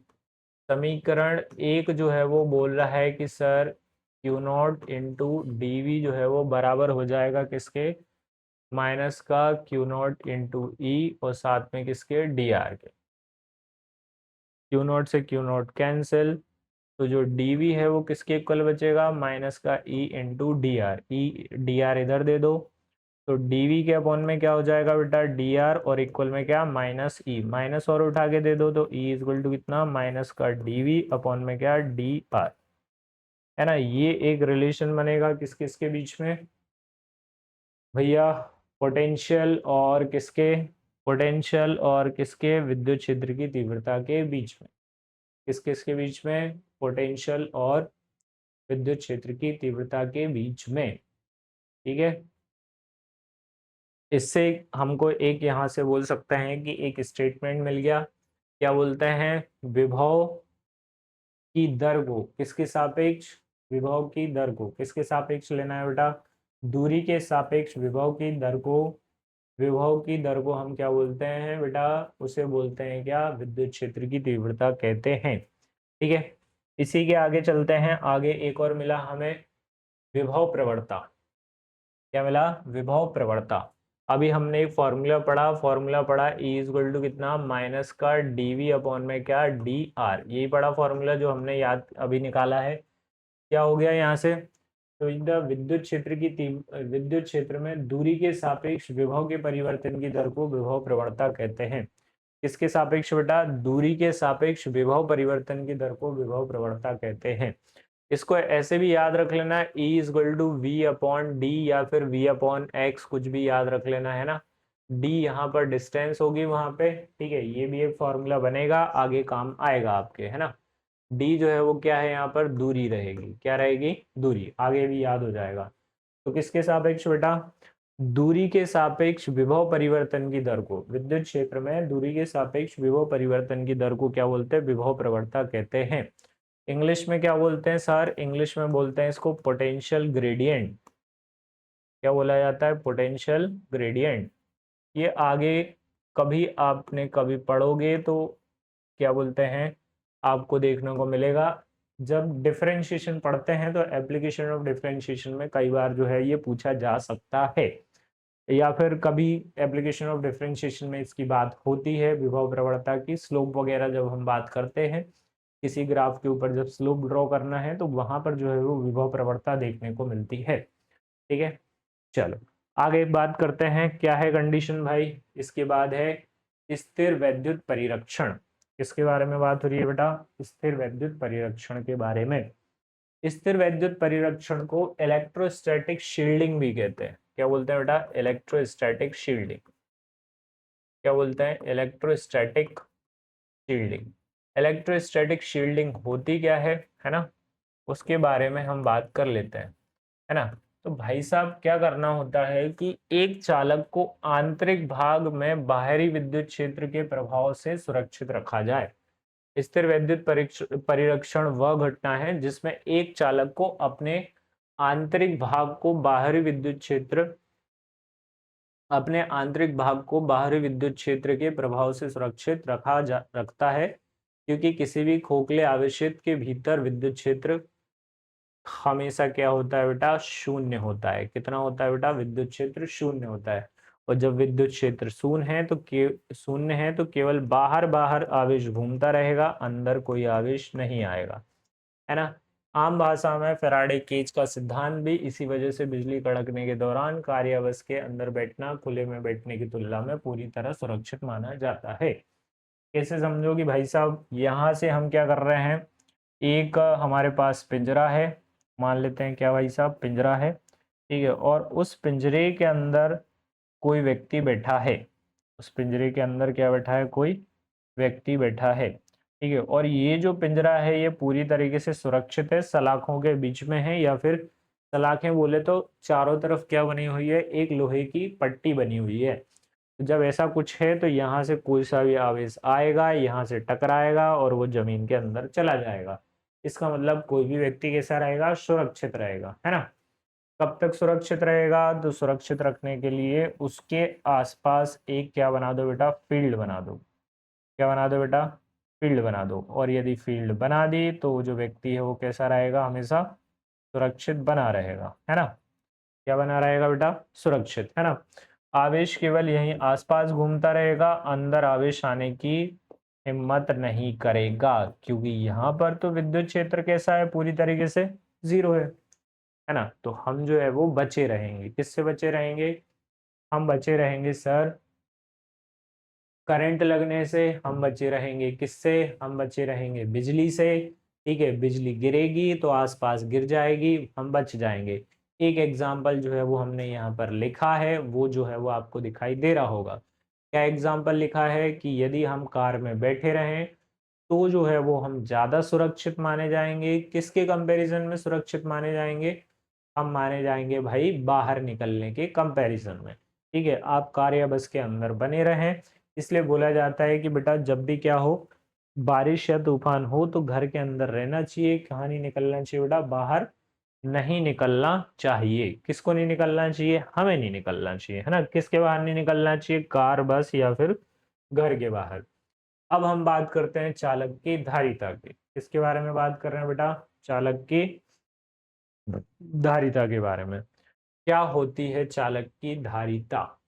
तो इसके लिए हम एक बोल सकते हैं कि हमारे घरों में कंडेंसर देखे हैं सबने, कंडेंसर, है ना। कंडेंसर कहाँ देखने को मिलते हैं? तो कंडेंसर जो है वो पंखे में देखने को मिलेंगे, मोटर में देखने को मिलेंगे। यदि कोई गांव का व्यक्ति होगा तो जो मोटरें होती है ना, पानी वानी की मोटरें होती हैं, उन पानी की मोटरों में कंडेंसर हमेशा देखने को मिलेगा।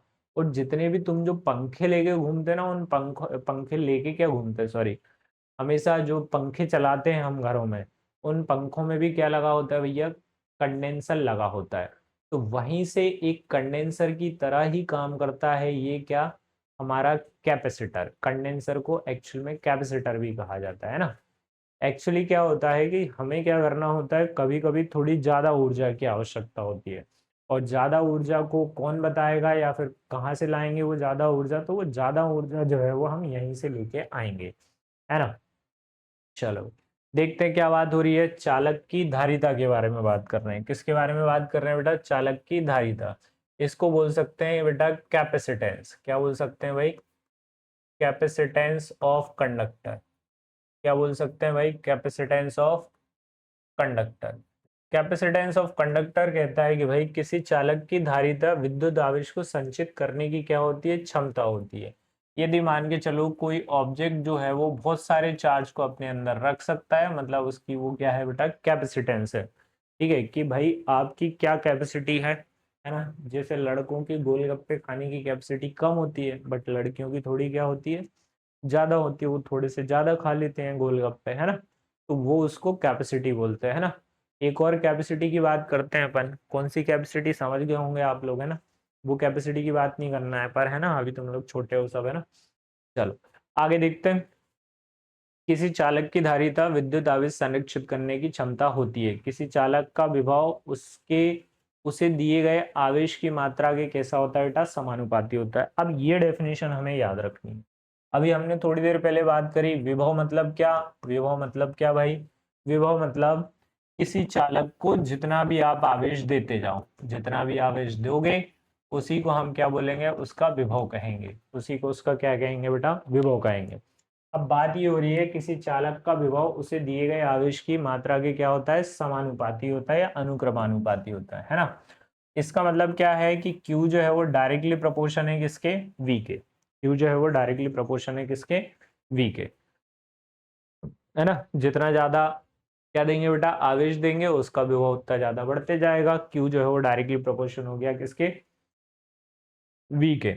जैसे मैं प्रोपोर्शन का साइन हटाऊंगा तो मुझे एक कांस्टेंट लगाना पड़ेगा, और यहाँ पर जो कांस्टेंट है वो क्या होगा? तो यहाँ पर कांस्टेंट होगा बेटा क्या? C। क्या होगा कांस्टेंट? C। तो हम क्या लिखेंगे? जहां क्या लिखते हैं बेटा? C एक अनुपातिक नियतांक है। C एक क्या है बेटा? अनुपातिक नियतांक है। C क्या है बेटा? एक अनुपातिक नियतांक है। और C एक अनुपातिक नियतांक है जिसे क्या बोलते हैं बेटा? जिसे चालक की धारिता कहते हैं। क्या बोलते हैं बेटा? चालक की धारिता कह रहे हैं बेटा। क्या बोलते हैं? चालक की धारिता कहते हैं। क्या बोलते हैं? चालक की धारिता। अतः समीकरण एक से, किससे बेटा? समीकरण एक से। समीकरण एक जो है वो बोल रहा है कि C जो है वो किसके बराबर हो जाएगा बेटा? Q अपॉन V के। C किसके बराबर हो जाएगा? Q अपॉन V के। तो ये भी एक हमारा फॉर्मूला जो है वो यहाँ से बन जाएगा। एसआई पद्धति में एसआई यूनिट क्या है? एसआई मात्रक क्या है बेटा? एसआई मात्रक याद रखना है इसका फैरड। क्या याद रखना है बेटा? फेरेड। ये किसी व्यक्ति का नाम है ना, तो इसको कैपिटल एफ से रिप्रेजेंट करेंगे। किससे रिप्रेजेंट करेंगे बेटा? कैपिटल एफ से। तो सी इज इक्वल टू कितना? क्यू अपॉन वी भी रहेगा, है ना, जिसे क्या कहा जाता है? फेरेड कहा जाता है ना। सी इज इक्वल टू कितना? क्यू अपॉन वी, है ना। चलो भाई आगे बात करते हैं। विभव प्रवणता हो जो गया था, ये हमने कैपेसिटेंस के बारे में बात कर ली।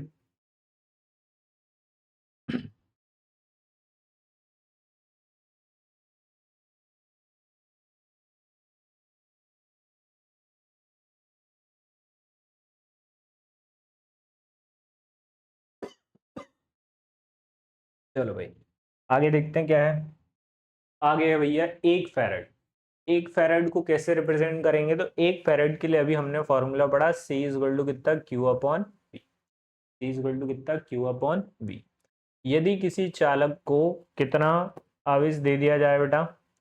यदि किसी चालक को एक कूलाम आवेश देने पर, यदि किसी चालक को कितना आवेश देने पर बेटा? यदि किसी चालक को एक कूलाम आवेश देने पर, कितना कूलाम आवेश देने पर? एक कूलाम आवेश देने पर उसका विभव 1 वोल्ट बढ़ जाए, उसका विभव कितना बढ़ जाए? 1 वोल्ट बढ़ जाए। तो यदि किसी चालक को एक कूलाम आवेश देने पर उसका विभव 1 वोल्ट बढ़े, तो उससे तो उस चालक की धारिता कितनी कहलाती है बेटा? 1 फैराड कहलाती है। कितनी कहलाती है भैया उस चालक की धारिता? 1 फैराड जो है वो कहलाती है। इसका मतलब यहाँ से फॉर्मूला मिल ही गया हमें। क्या मिला? कि 1 फैराड जो है वो किसके बराबर होता है बेटा? 1 कूलाम, और बटे में क्या? 1 कूलाम बटे में क्या? 1 वोल्ट। 1 कूलाम बटे में क्या? 1 वोल्ट, है ना। 1 कूलाम बटे में क्या? 1 वोल्ट। ठीक है, ये ध्यान रख लेना। चालक की धारिता को कौन कौन जो है वो प्रभावित करेगा, है ना, उसके कारक। ठीक है, कौन कौन कर सकता है? चालक का आकार। तो सीधी बात है, जितना आकार बढ़ेगा उसकी धारिता उतनी कम होगी, है ना। यदि चालक का आकार बढ़ता है तो उसका विभव क्या होता है? घटता है। इसका मतलब सॉरी, तो उसकी धारिता क्या होगी? बढ़ेगी। विभव घटता है ना। आकार बढ़ेगा, विभव घटेगा, विभव घटेगा, धारिता बढ़ेगी, है ना। इसका मतलब बी और सी जो है वो एक दूसरे के कैसे हैं बेटा? इनवर्सली प्रोपोर्शनल, है ना। आवेशित चालक के पास दूसरे चालक की उपस्थिति। जैसे आवेशित चालक के पास दूसरा चालक आएगा तो विभव अपने आप कम हो जाएगा, और विभव कम हुआ तो इसका मतलब क्या है? धारिता बढ़ेगी, है ना। कोई और चालक आएगा तो धारिता बढ़ना तय है ना। परिवेशी माध्यम, यदि परिवेशी माध्यम आएगा, ठीक है, तो भी क्या होगा? तो भी भाई साहब हमारी के की जो सी का मान है वो बढ़ेगा। ठीक है, कैसे बढ़ेगा उसके बारे में बात करेंगे। एक फॉर्मूला पढ़ेंगे आगे चल के हम, के एप्सिलॉन नॉट अपॉन में डी, है ना। जब ये फॉर्मूला देख रहे होंगे तब हम इस कहानी को भी समझेंगे कि ये के का क्या नाम है ना। जब भी परावैद्युतांक आएगा मतलब क्या होगा भैया? कोई परिवेश माध्यम बनेगा तो वहां पर कैपेसिटी बढ़ेगी, है ना। अब देखते हैं गोलीय चालक की धारिता, है ना। एक गोलाकार चालक की धारिता को कैसे रिप्रेजेंट करा जाए? तो मान लेते हैं कि हमारे पास एक गोलाकार चालक है जिसकी धारिता जो है वो अभी फिलहाल में हमको बतानी है ना। तो हमने ले लिया भाई साहब कि यहाँ से एक गोलीय चालक है जिसको हमने, जिसका केंद्र क्या है? O, और इसकी त्रिज्या कितनी है? R, और इसको हम कौन सा आवेश दे रहे हैं बेटा? Q आवेश दे रहे हैं। कितना आवेश दे रहे हैं? Q आवेश जो है वो दे रहे हैं। और Q आवेश जो है वो कहाँ फैल गया भैया? इसके पूरे क्षेत्र में फैल गया। कहाँ फैल गया? पूरे क्षेत्र में। जब पूरे क्षेत्र में फैलेगा तो हम मान के चलेंगे कि इसका जो पूरा का पूरा जो क्या बोल सकते हैं कि आवेश जो है वो कहाँ केंद्रित है? सेंटर पे केंद्रित है। कहाँ केंद्रित है बेटा? इसके केंद्र पर केंद्रित है। और जब केंद्र पर केंद्रित है तो इसकी पृष्ठ पर विभव कितना होगा? तो गोलीय चालक के पृष्ठ पर विभव, इस पर बेटा गोलीय चालक के पृष्ठ पर विभव कितना है? तो गोलीय चालक के पृष्ठ पर विभव कितना बनेगा वो देख लेते हैं। पृष्ठ पर विभव, विभव का फॉर्मूला क्या पड़ा सर? v इक्वल टू कितना? 1, हमें 1/4 पाई एप्सिलॉन नॉट कितना? q के अपॉन में क्या? r, ये आ गया। ठीक है, अतः गोलीय चालक की धारिता, इसके बारे में बात हो रही है बेटा, गोलीय चालक की धारिता के बारे में। गोलीय चालक की धारिता, गोलीय चालक की धारिता जो है वो बोलती है C इक्वल टू कितना, Q के अपॉन में कितना V। गोलीय चालक की धारिता क्या बोलते हैं, C इक्वल टू कितना, Q अपॉन V, है ना। तो C इक्वल टू Q का मान कितना है, सॉरी Q तो वैसे ही रहेगा, V का मान जरूर है, कितना है V का मान, 1/4 पाई एप्सिलॉन नॉट कितना, Q के अपॉन में R। Q से Q कर दो कैंसिल, ये ऊपर चला जाएगा, तो जब ये ऊपर जाएगा तो C का क्या मान बनेगा सर, C का मान बनेगा कितना, 4 पाई एप्सिलॉन नॉट इंटू में क्या R। ये जो है ये C का मान बन जाएगा, है ना। तो साथ में यहाँ पर क्या लगा देंगे बेटा सर, यहाँ पे लगा देंगे हम फेरेड। किसका मान हो जाएगा ये, C का मान, किसका मान हो जाएगा, C का, कैपेसिटेंस ऑफ पैरल, और क्या बोल सकते हैं, गोलाकार चालक की धारिता। अब गोलाकार चालक की धारिता के बाद आता है बेटा संधारित्र, जिसको हम बोलते हैं कैपेसिटेंस या फिर कैपेसिटर। क्या बोला जाता है बेटा, कैपेसिटर, इसे कहते हैं हम कैपेसिटर। वही जो हम घरों में देख रहे हैं, हमारे पंखों में देख रहे हैं, वही कैपेसिटर की बात यहाँ पे हो रही है। ठीक है, क्या करना होता है, दो चालक की, संधारित्र दो चालकों की व्यवस्था, ऐसी व्यवस्था है जो कुचालक माध्यम द्वारा अलग किए जाते हैं, और इसका उपयोग वैद्युत आवेश तथा वैद्युत ऊर्जा को क्या करने में बेटा, संग्रहित करने के लिए किया जाता है। किसके लिए किया जाता है, संग्रहित करने के लिए किया जाता है। क्या करना होता है, हमें दो पट्टियां लेनी होती हैं, एक इधर और एक इधर। ठीक है, इन दोनों के बीच में कुछ हम क्या रख देते हैं, d दूरी पर एक कुचालक माध्यम रख देते हैं। इसको most of the time X Y और इसको एक्स डैश वाई डैश कहते हैं हम। ठीक है, और क्या करते हैं कि हम एक इसको प्लस क्यू आवेश देते हैं। जब इसको प्लस क्यू आवेश देते हैं तो इस पूरी जो प्लेट है इस पे प्लस क्यू आवेश होता है, इस पूरी प्लेट पे प्लस क्यू आवेश होता है, और प्लस क्यू विद्युत प्रेरण या फिर अन्योन्य प्रेरण की वजह से प्लस क्यू आवेश के कारण ये वाली जो अंदर वाली प्लेट का ये वाला हिस्सा होता है, इस पर ऋणावेश आ जाता है। इस पर कौन सा आवेश आ जाता है, ऋणावेश। वो जो धनावेश बचता है उसकी हम अर्थिंग कर देते हैं, और ये चला जाता है बेटा अर्थ में। इसमें चला जाता है बेटा अर्थ में। एक और ध्यान रखना कि अर्थ का जो पोटेंशियल है वो क्या होता है बेटा, जीरो होता है। अर्थ का पोटेंशियल क्या होता है, जीरो होता है ना। संधारित्र हो गया। अब बात कर रहे हैं संधारित्र का सिद्धांत। संधारित्र का सिद्धांत वही बोलता है जो अभी हमने फिलहाल में लिखा था, पढ़ाया मैंने। क्या बोल रहे हैं, जब किसी आवेशित प्लेट के पास दूसरी प्लेट लाई जाती है तो विद्युत प्रेरण के कारण दूसरी प्लेट पर विपरीत आवेश उत्पन्न हो जाता है। इससे पहली प्लेट का आवेश कम हो, विभव कम हो जाता है, और उसकी धारिता अपने आप क्या होती है बेटा, बढ़ जाती है। धारिता बढ़ती है, फिर हम क्या करते हैं, दूसरी प्लेट को क्या करते हैं बेटा, पृथ्वीकृत कर देते हैं। तो समान आवेश पृथ्वी में चला जाता है तथा विपरीत आवेश बना रहता है, जिससे चालक की धारिता और अधिक बढ़ जाती है। बात वही हो रही है कि हमारे पास कौन सी, एक धनावेश, धनावेशित क्या थी बेटा, हमारे पास एक धनावेशित प्लेट थी। उस प्लेट को हमने क्या किया, आवेश दिया और आवेश दिया, तो जब हम उसे एक अनावेशित प्लेट के पास लाए तो इसके अंदर वाले हिस्से पे क्या हो जाएगा, इसके अंदर वाले हिस्से पे ऋणावेश आ गया और बाहर वाले हिस्से पे धनावेश आ गया। बट हमने क्या करा, इसको धर दिया भैया किसके, जमीन के पास में जोड़ दिया। तो यहाँ से प्लस प्लस आवेश चल दिया और किसके अंदर चला गया बेटा, जमीन के अंदर, क्योंकि यहाँ का विभव क्या है, जीरो। कभी कभार ये भी क्वेश्चन पूछा जाता है कि धनावेश हमेशा कहाँ चलता है, तो धनावेश हमेशा हाई पोटेंशियल से किसकी तरफ चलता है बेटा, लो पोटेंशियल की तरफ। हाई पोटेंशियल से किसके, लो पोटेंशियल। मतलब यहाँ का जो क्या बोलते हैं, आवेश जो है वो क्या है, ज्यादा है, सॉरी यहाँ आवेश ज्यादा है और यहाँ पे आवेश क्या है, कम है। मतलब यहाँ का विभव ज्यादा है, यहाँ का विभव कम, इसीलिए जो धनावेश है वो किसकी तरफ चलने लग गया, कम विभव की तरफ चलने लग गया। ये जो कहानी है वो यहाँ लिखी हुई है ना। अब आगे की तरफ चलते हैं। ये तो हमारा संधारित्र का सिद्धांत हो गया। आगे बोला जाता है parallel plate capacitor, most important question, जिसको हम बोलते हैं समांतर प्लेट संधारित्र। क्या बोलते हैं बेटा, समांतर प्लेट संधारित्र या फिर क्या, पैरेलल प्लेट कैपेसिटर। क्या बोलते हैं, parallel plate capacitor, parallel plate capacitor. Parallel plate capacitor बोलता है कि भाई साहब हमें दो प्लेटें लेनी है, एक एक्स वाई और एक एक्स प्लेट ले लेते हैं और दूसरी कौन सी प्लेट ले लेते हैं, वाई प्लेट, है ना। और दोनों प्लेटों को एक दूसरे के पास पास रख लेते हैं। दोनों प्लेटों को कैसे रख लेते हैं, एक दूसरे के पास पास। अब कहानी ऐसी है कि सर ये संधारित्र में प्लेटें ले रहे हैं या फिर क्या ले रहे हैं, तो ये एक्चुअल में प्लेटें हैं। प्लेटें कैसी होती हैं मैं आपको बता देता हूँ। मेरे पास 2 बुक्स हैं, उनको देख लेते हैं तो उससे आपको क्लियरिटी हो जाएगी, है ना। 1-2 बुक हैं, उससे आपको समझ में आ जाएगा कि किसके बारे में हम जो है वो बात कर रहे हैं, है ना। देखो अभी फिलहाल में मेरे पास 2 बुक्स हैं, ठीक है। अब क्या है, हमने बोला कि ये जो 2 बुक्स दिख रही हैं ये बुक्स जो हैं या ये प्लेटें हैं, ये 2 बुक्स क्या हैं बेटा, प्लेटें। इन प्लेटों को हमें ऐसे रखना है, ऐसे रखना है।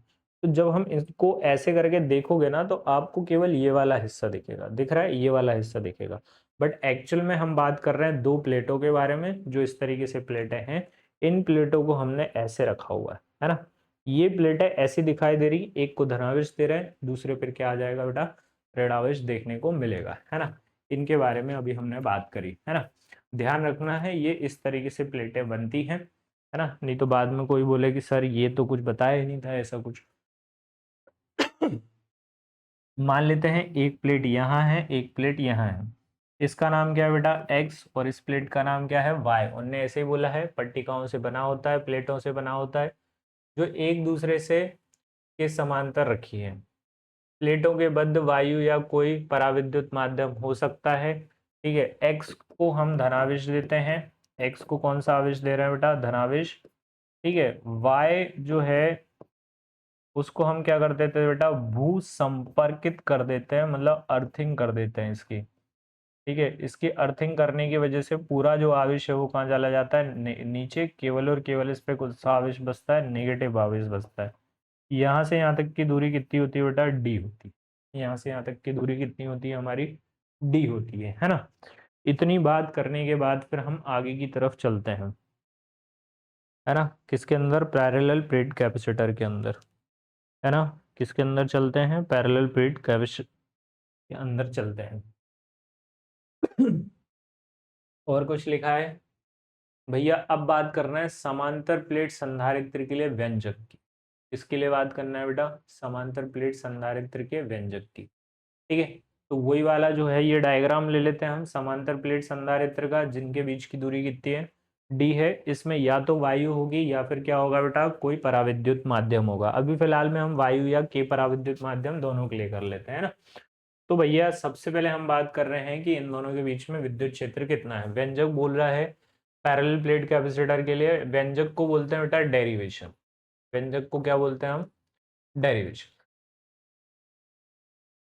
एक प्लेट है जिसका दोनों प्लेट का क्षेत्रफल कितना है, ए, और इनके बीच की दूरी कितनी है बेटा, डी।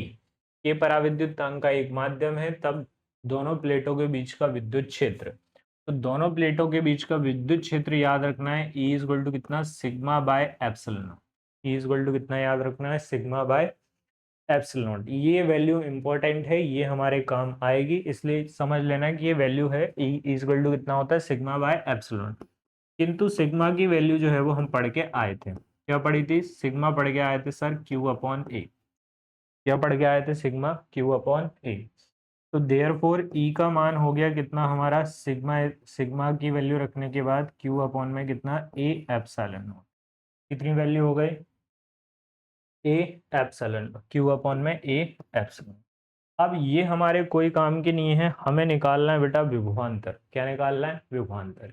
तो विभवांतर पढ़ते समय मैंने अभी थोड़ी देर पहले बोला था कि एक फॉर्मूला याद रखना है, E is equal to D V upon D T या E is equal to V upon D, है ना।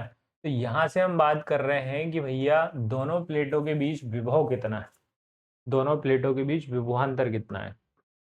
तो हमने लिखा दोनों प्लेटों के बीच विभवांतर, इसके अंदर बेटा दोनों प्लेटों के बीच विभवांतर, कितना विभवांतर बनेगा, तो दोनों के प्लेटों के बीच में जो विभवांतर बनेगा वो कितना बन जाएगा बेटा, v इज इक्वल टू कितना, E इंटू में क्या, क्या बन जाएगा, v is equal to E into D. तो E की वैल्यू तो है हमारे पास, कितनी है E की वैल्यू, K अपॉन में कितना, ए सॉरी Q अपॉन में क्या, A epsilon not. Q upon में क्या आ गया बेटा, A एप्सिलॉन नॉट, और इंटू में क्या आ गया भाई, D। ये हमारी v की वैल्यू हो गई। बट हमें v थोड़ी ना निकालना है, हमें क्या निकालना है, c की वैल्यू निकालना है, अर्थात दोनों प्लेटों के बीच धारिता, अतः दोनों प्लेटों की धारिता, या फिर अतः धारिता, अतः संधारित्र की धारिता। क्या होता है संधारित्र की धारिता का फॉर्मूला? फॉर्मूला तो सबके लिए सेम ही है, वो जो हम पढ़ के आए हैं। क्या पढ़ के आए हैं भाई साहब? फॉर्मूला, फॉर्मूला पढ़ा है हमने। क्या पढ़ा था formula? C is equal to कितना, क्यू के अपॉन में क्या, वी। तो C is equal to Q तो सेम रहा, वी उठा लो यहाँ से। कितना वी उठाओगे भाई? वी की वैल्यू है क्यू अपॉन में ए एप्सिलॉन नॉट इंटू में डी।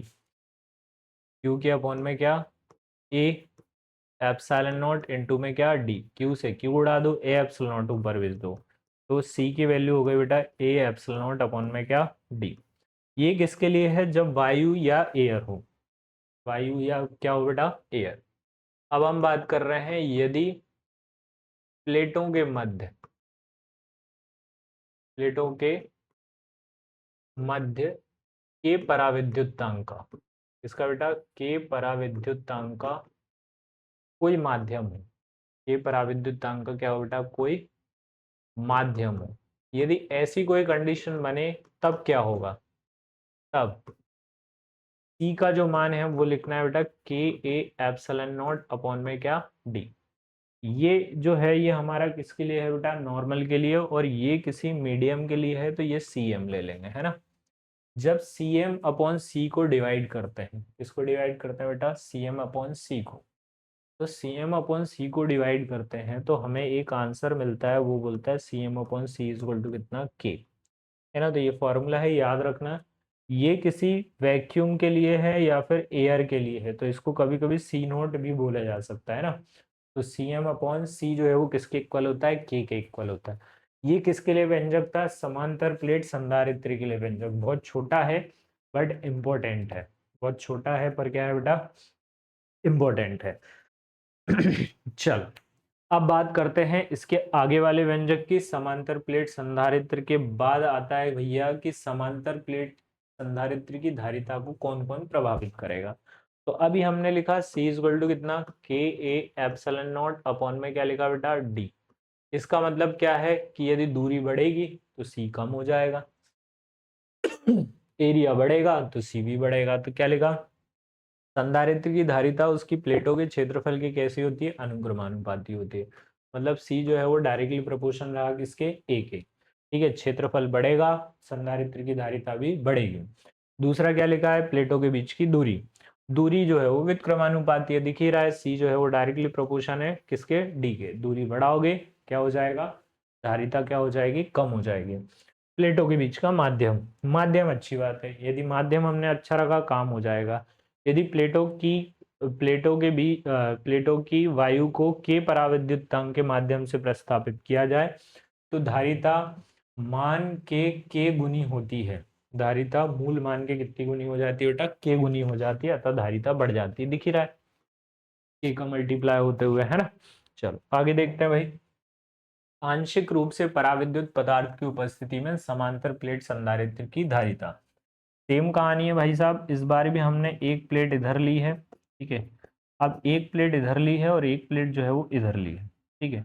अब होगा क्या कि बीच में हमने टी थिकनेस का, कितनी थिकनेस का भाई साहब, टी थिकनेस का आंशिक रूप से एक पराविद्युत माध्यम रखा है, ठीक है। टी थिकनेस का क्या रख लिया भाई साहब, एक आंशिक रूप से पराविद्युत माध्यम रख लिया। मतलब पूरी तरीके से फिल नहीं किया है, आधा अधूरा फिल किया है। तो इधर पॉजिटिव है तो इस पे कौन सा चार्ज बनना चालू हो जाएगा बेटा, नेगेटिव। इस पे वापस कौन सा, पॉजिटिव। और जब इस पे पॉजिटिव तो इधर क्या, नेगेटिव। और जो पॉजिटिव बचेगा उसकी क्या कर देंगे हम, अर्थिंग कर देंगे। इसकी क्या कर देंगे, अर्थिंग। यहाँ पर जो है वो पराविद्युत माध्यम है, इधर भी एयर है और इधर भी क्या है, एयर है। यहाँ से यहाँ तक डिस्टेंस कितनी होगी बेटा, डी। और इनका एरिया क्या होगा, एरिया क्या होगा बेटा, एरिया जो है वो कितना लेके चलते हैं हम बेटा, ए लेके चलते हैं। क्या लेके चलते हैं, ए। ठीक है, कहानी ऐसी है कि एक्स और वाई दो समांतर प्लेटें हैं, तो इसका नाम एक्स है और इसका नाम क्या है बेटा, वाई। दो समांतर प्लेटें हैं जिनके बीच की दूरी डी है तथा क्षेत्रफल क्या है बेटा, ए। दोनों प्लेटों के मध्य टी मोटाई का, जो मैंने आपको बताया टी मोटाई का के पराविद्युत वाला क्या लिया है, एक माध्यम समांतर प्लेटों के समांतर रखा है। यदि प्लेट x को प्लस क्यू आवेश दिया जाता है तब प्रेरण क्रिया से y पर क्या, माइनस क्यू आवेश आ जाता है। तब दोनों प्लेटों के बीच वायु में स्थित बिंदु पर विद्युत क्षेत्र की तीव्रता। किस पर भैया? सबसे पहले हमने कौन सा लिया बेटा? वायु ली। क्या लिए? वायु। तो जब वायु की बात करें तो विद्युत क्षेत्र की तीव्रता को मैं लिखूंगा ई नॉट से। किससे लिखूंगा बेटा? ई नॉट से। तो सिग्मा बाय क्या होगा बेटा? Epsilon not. तो सिग्मा की वैल्यू आपको पता ही है कितनी होती है कि सिग्मा की वैल्यू, किंतु सिग्मा इज इक्वल टू कितना पढ़ा था हमने? क्यू के अपॉन में क्या? A epsilon, sorry Q upon में A. Sigma is equal to कितना? Q upon A. तो sigma is equal to Q upon A, therefore E not की वैल्यू कितनी हो गई? कितनी? सिग्मा की वैल्यू तो रखी ली, कितना हो गया? क्यू अपॉन में A epsilon. E not is equal to कितना? क्यू अपॉन में ए एप्सिलॉन, है ना? क्यू के अपॉन में क्या हो गया बेटा? A epsilon. आगे की बात हम करते हैं।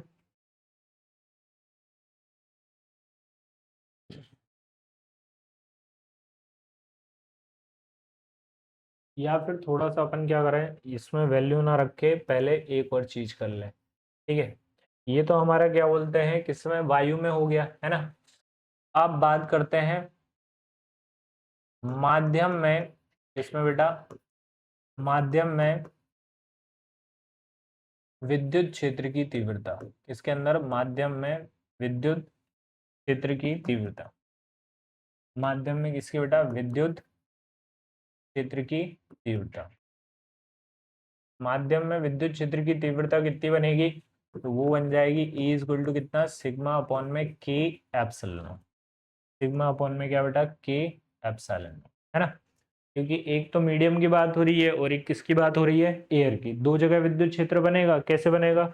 एक देखो, एक किस में रखा हुआ है? यहाँ पर भरी है बेटा एयर, यहाँ पे भी एयर भरी है, यहाँ पे जो है वो माध्यम लिया है, कितने थिकनेस का है? टी थिकनेस का। अब हम बात कर रहे हैं किसकी? अब हम बात कर रहे हैं कि भाई साहब कुल जो विभव है वो कितना है, दोनों प्लेटों के बीच विभव कितना है। अतः प्लेट एक्स और वाई के बीच विभवांतर इसके अंदर बेटा, अतः प्लेट इसके बाद एक्स और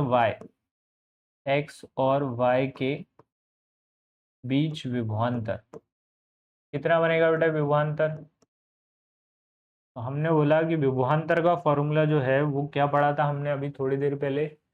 ई इक्वल टू कितना पढ़ा था? वी के अपॉन में डी। तो वी इक्वल टू कितना? E into D. V equal to कितना? E into D.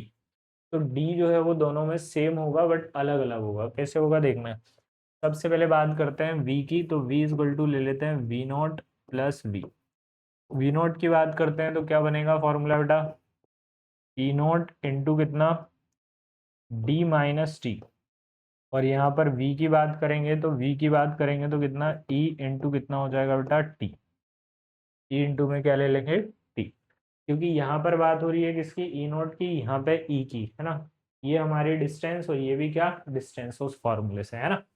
चलो ई नोट की वैल्यू रखेंगे कितना? सिग्मा अपॉन में एप्सिलॉन नोट और क्या? D minus T. और यहाँ से e की वैल्यू रखेंगे, यहाँ से भी कितना? सिग्मा अपॉन के एप्सिलॉन नोट और साथ में क्या बेटा? टी। ये भी कॉमन निकाल लें। क्या कॉमन है sir? Sigma by epsilon not common है। सिग्मा बाय क्या? एप्सिलॉन नॉट है। तो v equal to sigma by epsilon not common निकाल लो।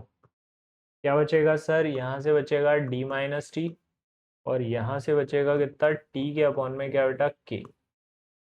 d के इक्वल टू कितना? k अपॉन में k। अब रख लेते हैं वैल्यू किसकी? सिग्मा की। इसकी वैल्यू रख लेते हैं सिग्मा की। अब हमने रखी सिग्मा की वैल्यू, कितनी बोल रही है सिग्मा की वैल्यू? सर सिग्मा बोलता है सिग्मा इज इक्वल टू कितना कितना? क्यू अपॉन में ए। देयरफॉर v का एक और मान निकल के आ गया, q अपॉन में ए एप्सिलॉन नॉट और ब्रैकेट में क्या बेटा? d minus T plus T upon में क्या? k। बट ये हमारे कोई काम का नहीं है, हमें तो क्या निकालना है? संधारित्र की धारिता। क्या निकाल ली है? संधारित्र की धारिता। अतः संधारित्र की धारिता क्या बनेगी? इसको बेटा अतः संधारित्र की धारिता, अतः संधारित्र की धारिता। तो C इज इक्वल टू कितना होता है? Q upon V। तो C is equal to Q तो वैसे ही रह जाएगा, V की वैल्यू कितनी थी? Q अपॉन में A एप्सिलॉन नॉट और ब्रैकेट में क्या चल रहा था हमारा? ब्रैकेट में चल रहा था sir D minus T plus कितना टी अपॉन में के, है ना। क्यू से क्यू कैंसिल हो गया, ए एप्सिलॉन नॉट चला गया ऊपर, नीचे कौन छूट गया, नीचे छूट गया डी माइनस टी और प्लस कितना कितना टी के अपॉन में क्या बेटा के। यहाँ से हम दोनों में से माइनस टी कॉमन ले लेते हैं, तो जैसे माइनस टी कॉमन लेते हैं तो सी की वैल्यू में क्या फर्क आएगा देखना, ए एप्सिलॉन नॉट नीचे क्या हो जाएगा डी माइनस टी और ब्रैकेट में कितना 1 माइनस 1 अपॉन के। तो ये बनेगा भाई साहब हमारा आंसर किसका, सी का, और यहाँ पर आ जाएगा हमारा फैरेड। क्या आ जाएगा फैरेड। तो आंशिक रूप से मतलब आधा अधूरा क्या भरा हो, डाइलेक्ट्रिक भरा हो, वो भी किसके समांतर, समांतर प्लेट संधारित्र के समांतर उसमें आधा भरा हो, तो सी की वैल्यू ये आती है ना। कितना C is equal to A epsilon naught bracket में नीचे क्या डी माइनस टी ब्रैकेट में कितना 1 माइनस 1 अपॉन के, है ना। इसमें वैल्यू पुट कर लेना या फिर कुछ आंसर निकालना हो तो निकाल लें, ये यहाँ पर डेरिवेशन जो है वो खत्म होता है ना।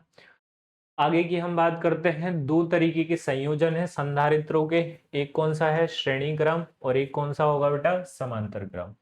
कितने संधारित्र लेना है, 3 संधारित्र लेना है जिनको हम कौन सा आवेश दे देंगे बेटा प्लस क्यू आवेश। इसको प्लस क्यू आवेश दिया तो यहाँ पर कौन सा आवेश होगा बेटा प्लस क्यू आवेश, और यहाँ पर दूसरी जो प्लेट होगी उस पर कौन सा आवेश आ जाएगा नेगेटिव आवेश, ठीक है। इस प्लेट को आगे जोड़ा तो प्लस क्यू आवेश वापस इस पे आ गया, इस पे प्लस क्यू आवेश आएगा, ठीक है। तो इसकी वजह से साइड वाली पे कौन सा आवेश आ जाएगा नेगेटिव। आगे जोड़ा तो आगे जोड़ने से फिर वापस इस पे कौन सा आवेश आ गया प्लस क्यू आवेश, ठीक है। श्रेणी क्रम में ऐसे जुड़ेंगे और इस पे कौन सा आ जाएगा बेटा नेगेटिव आवेश। आगे चल के इसकी क्या कर देंगे अर्थिंग, है ना।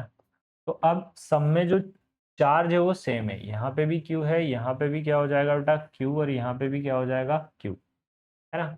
बट सब अलग अलग टर्मिनल से जुड़े हैं, मतलब इधर का विभव V1 और यहाँ का विभव क्या हो जाएगा बेटा V2 और यहाँ का विभव क्या हो जाएगा बेटा V3।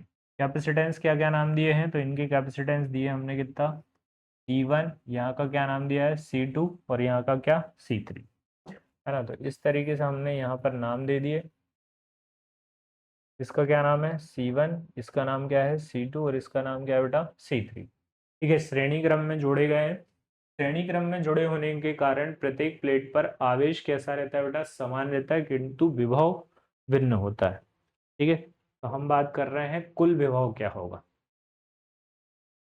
तब कुल विभव बोलता है सर कि कुल विभव मिलेगा किसके बराबर V इक्वल टू कितना V1 प्लस कितना V2 प्लस कितना V3, है ना, समीकरण नंबर 1। किंतु हमें पता है C किसके इक्वल है Q अपॉन V के, तो V जो है वो किसके इक्वल हो जाएगा बेटा Q अपॉन C के, यही हमारा बनेगा, है ना।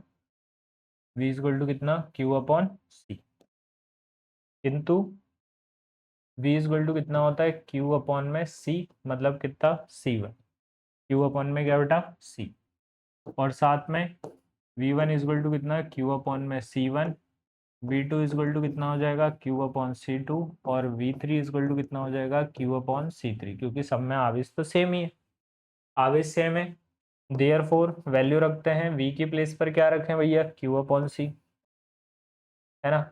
V1 की प्लेस पर कितना Q अपॉन में C1, फिर यहाँ पे क्या Q अपॉन C2 और यहाँ पे क्या Q upon C3, Q common निकाल लो, तो जब Q अपॉन C यहाँ पे चलेगा और Q कॉमन लेंगे तो 1 अपॉन C1 प्लस कितना 1 अपॉन C2 और 1 अपॉन क्या C3, Q से Q उड़ा दो, 1 बाय C जो है वो किसके इक्वल हो जाएगा 1 अपॉन C1 1 अपॉन C2 और प्लस में क्या 1 अपॉन C3, ये बनेगा भाई साहब हमारा आंसर। क्लियर हो रही है बात, ठीक है।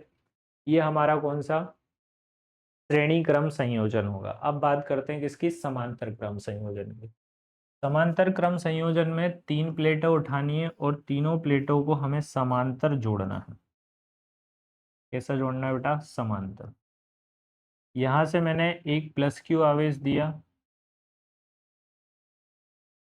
ये ए पॉइंट है और ये कौन सा बेटा, बी पॉइंट है। इसकी हम वही करेंगे अर्थिंग, यहाँ पर एक प्लस क्यू आवेश रख देंगे जो इसके अंदर जाएगा, तो ये सारी प्लेटें कैसी हो जाएंगी बेटा, अपने आप में पॉजिटिव। ये सारी प्लेटें कैसी हो जाएंगी, पॉजिटिव। और ये पॉजिटिव प्लेटें होने की वजह से, इस प्रेरण की वजह से ये वाली प्लेटों पे कौन सा चार्ज आ जाएगा, नेगेटिव आवेश आ जाएगा, है ना। इन पर कौन सा आवेश आ जाएगा बेटा, नेगेटिव आवेश, ठीक है, नेगेटिव आवेश आएगा। अब होगा क्या कि इसका नाम C1 है और इसका नाम C2 है और ये क्या नाम है, C3। अब इससे तीन चार्ज बन गए, तीनों में अलग अलग चार्ज गया, पर विभव कैसा रहा बेटा इनका, सेम, क्योंकि यहाँ पर और यहाँ पर विभव कैसा रहेगा बेटा, सेम रहेगा। तो क्या लिखा है, माना तीन संधारित्र C1 C2 C3, उनकी क्या है बेटा, धारिता है, इनको समांतर क्रम में लगाया गया है, एक ही सिरे से जुड़े होने के कारण सबका विभव कैसा होगा बेटा, समान होगा। विभव कैसा होगा, समान होगा, परंतु आवेश क्या होगा बेटा, भिन्न होगा। आवेश क्या होगा, भिन्न होगा। अतः कुल आवेश, अतः क्या बेटा, कुल आवेश, कुल आवेश किसके इक्वल हो जाएगा बेटा, कुल आवेश हो जाएगा Q इक्वल टू कितना, Q1 प्लस क्या, Q2 प्लस क्या, Q3। इक्वेशन नंबर क्या ले लिया बेटा, फर्स्ट। किंतु किंतु किंतु किंतु Q जो है वो किसके बराबर होता है बेटा, CV के। Q किसके बराबर होता है, CV के। तो Q1 किसके बराबर होगा, C1 भी। Q2 किसके बराबर होगा बेटा, C2 भी। और Q3 किसके बराबर होगा बेटा, C3 भी। वैल्यू रख दे तो CV जो है वो बराबर हो गया किसके, C1V प्लस क्या बेटा, C2V और प्लस क्या, C3V। CVV जो है वो कॉमन है, कॉमन निकाला V, तो क्या बचा, C1 C2 और क्या, C3। V से V उड़ा दो तो C इक्वल टू कितना बन जाएगा, C1 प्लस C2 प्लस क्या, C3। इसको बोलते हैं हम क्या, समांतर क्रम, सॉरी हाँ, समांतर क्रम संयोजन। कौन सा संयोजन बोलते हैं सर, समांतर क्रम संयोजन। तो इसी के साथ समांतर क्रम संयोजन के बाद साथ हमारा एक चैप्टर खत्म होता है। एक लास्ट टॉपिक है संधारित्र में संचित ऊर्जा। कभी इसका डेरिवेशन नहीं आया है बट एग्जाम में पूछा जा सकता है। किसी संधारित्र को आवेशित करने में किया गया कार्य उसके अंदर वैद्युत ऊर्जा के रूप में संचित हो जाता है, जिसे संधारित्र में संचित ऊर्जा कहते हैं। तो इसकी जो वैल्यू है वो वैल्यू याद रखना है, हाफ CV²। इसके इक्वल होता है बेटा V इक्वल टू कितना, हाफ CV² के इक्वल। कई बार एग्जाम में क्वेश्चन पूछा गया, मतलब क्वेश्चन तो नहीं है, IIT JEE नीट में क्वेश्चन है इसके ऊपर, है ना। तो इसलिए याद रख लेना कितना होता है U इक्वल टू कितना, हाफ CV²। कितना याद रखेंगे, हाफ CV²। चलो भाई, थैंक यू सो मच। आज हमने इतना सारा चैप्टर जो है वो खत्म किया है। लास्ट में सबसे विदा लेते टाइम यही कहना चाहूंगा, please like share and subscribe. Like share and subscribe, ठीक है। यदि आप लाइक शेयर सब्सक्राइब करते रहेंगे तो ये मान के चलिए कि हमारे अंदर मोटिवेशन आता रहेगा और हम ऐसे ही और क्लासें जो है वो डालते रहेंगे और लोगों को ज़्यादा से ज़्यादा जोड़ें, MP बोर्ड के बच्चों को जोड़ें, ठीक है। आप हिंदी में भी पढ़ाई करें और साथ में थोड़ा बहुत किस में भी पढ़ें, इंग्लिश में भी पढ़ें। यदि किसी को इंग्लिश के लेक्चर भी देखने हो आपके किसी दोस्त को, तो इसी चैनल पे आपको इंग्लिश के भी लेक्चर मिल जाएंगे। आपको Hindi, English, sorry physics, chemistry, maths, bio सबके लेक्चर इसी पे मिलेंगे, ठीक है। बस आपको करना क्या है, इसे हमें सब्सक्राइब करके रखना है।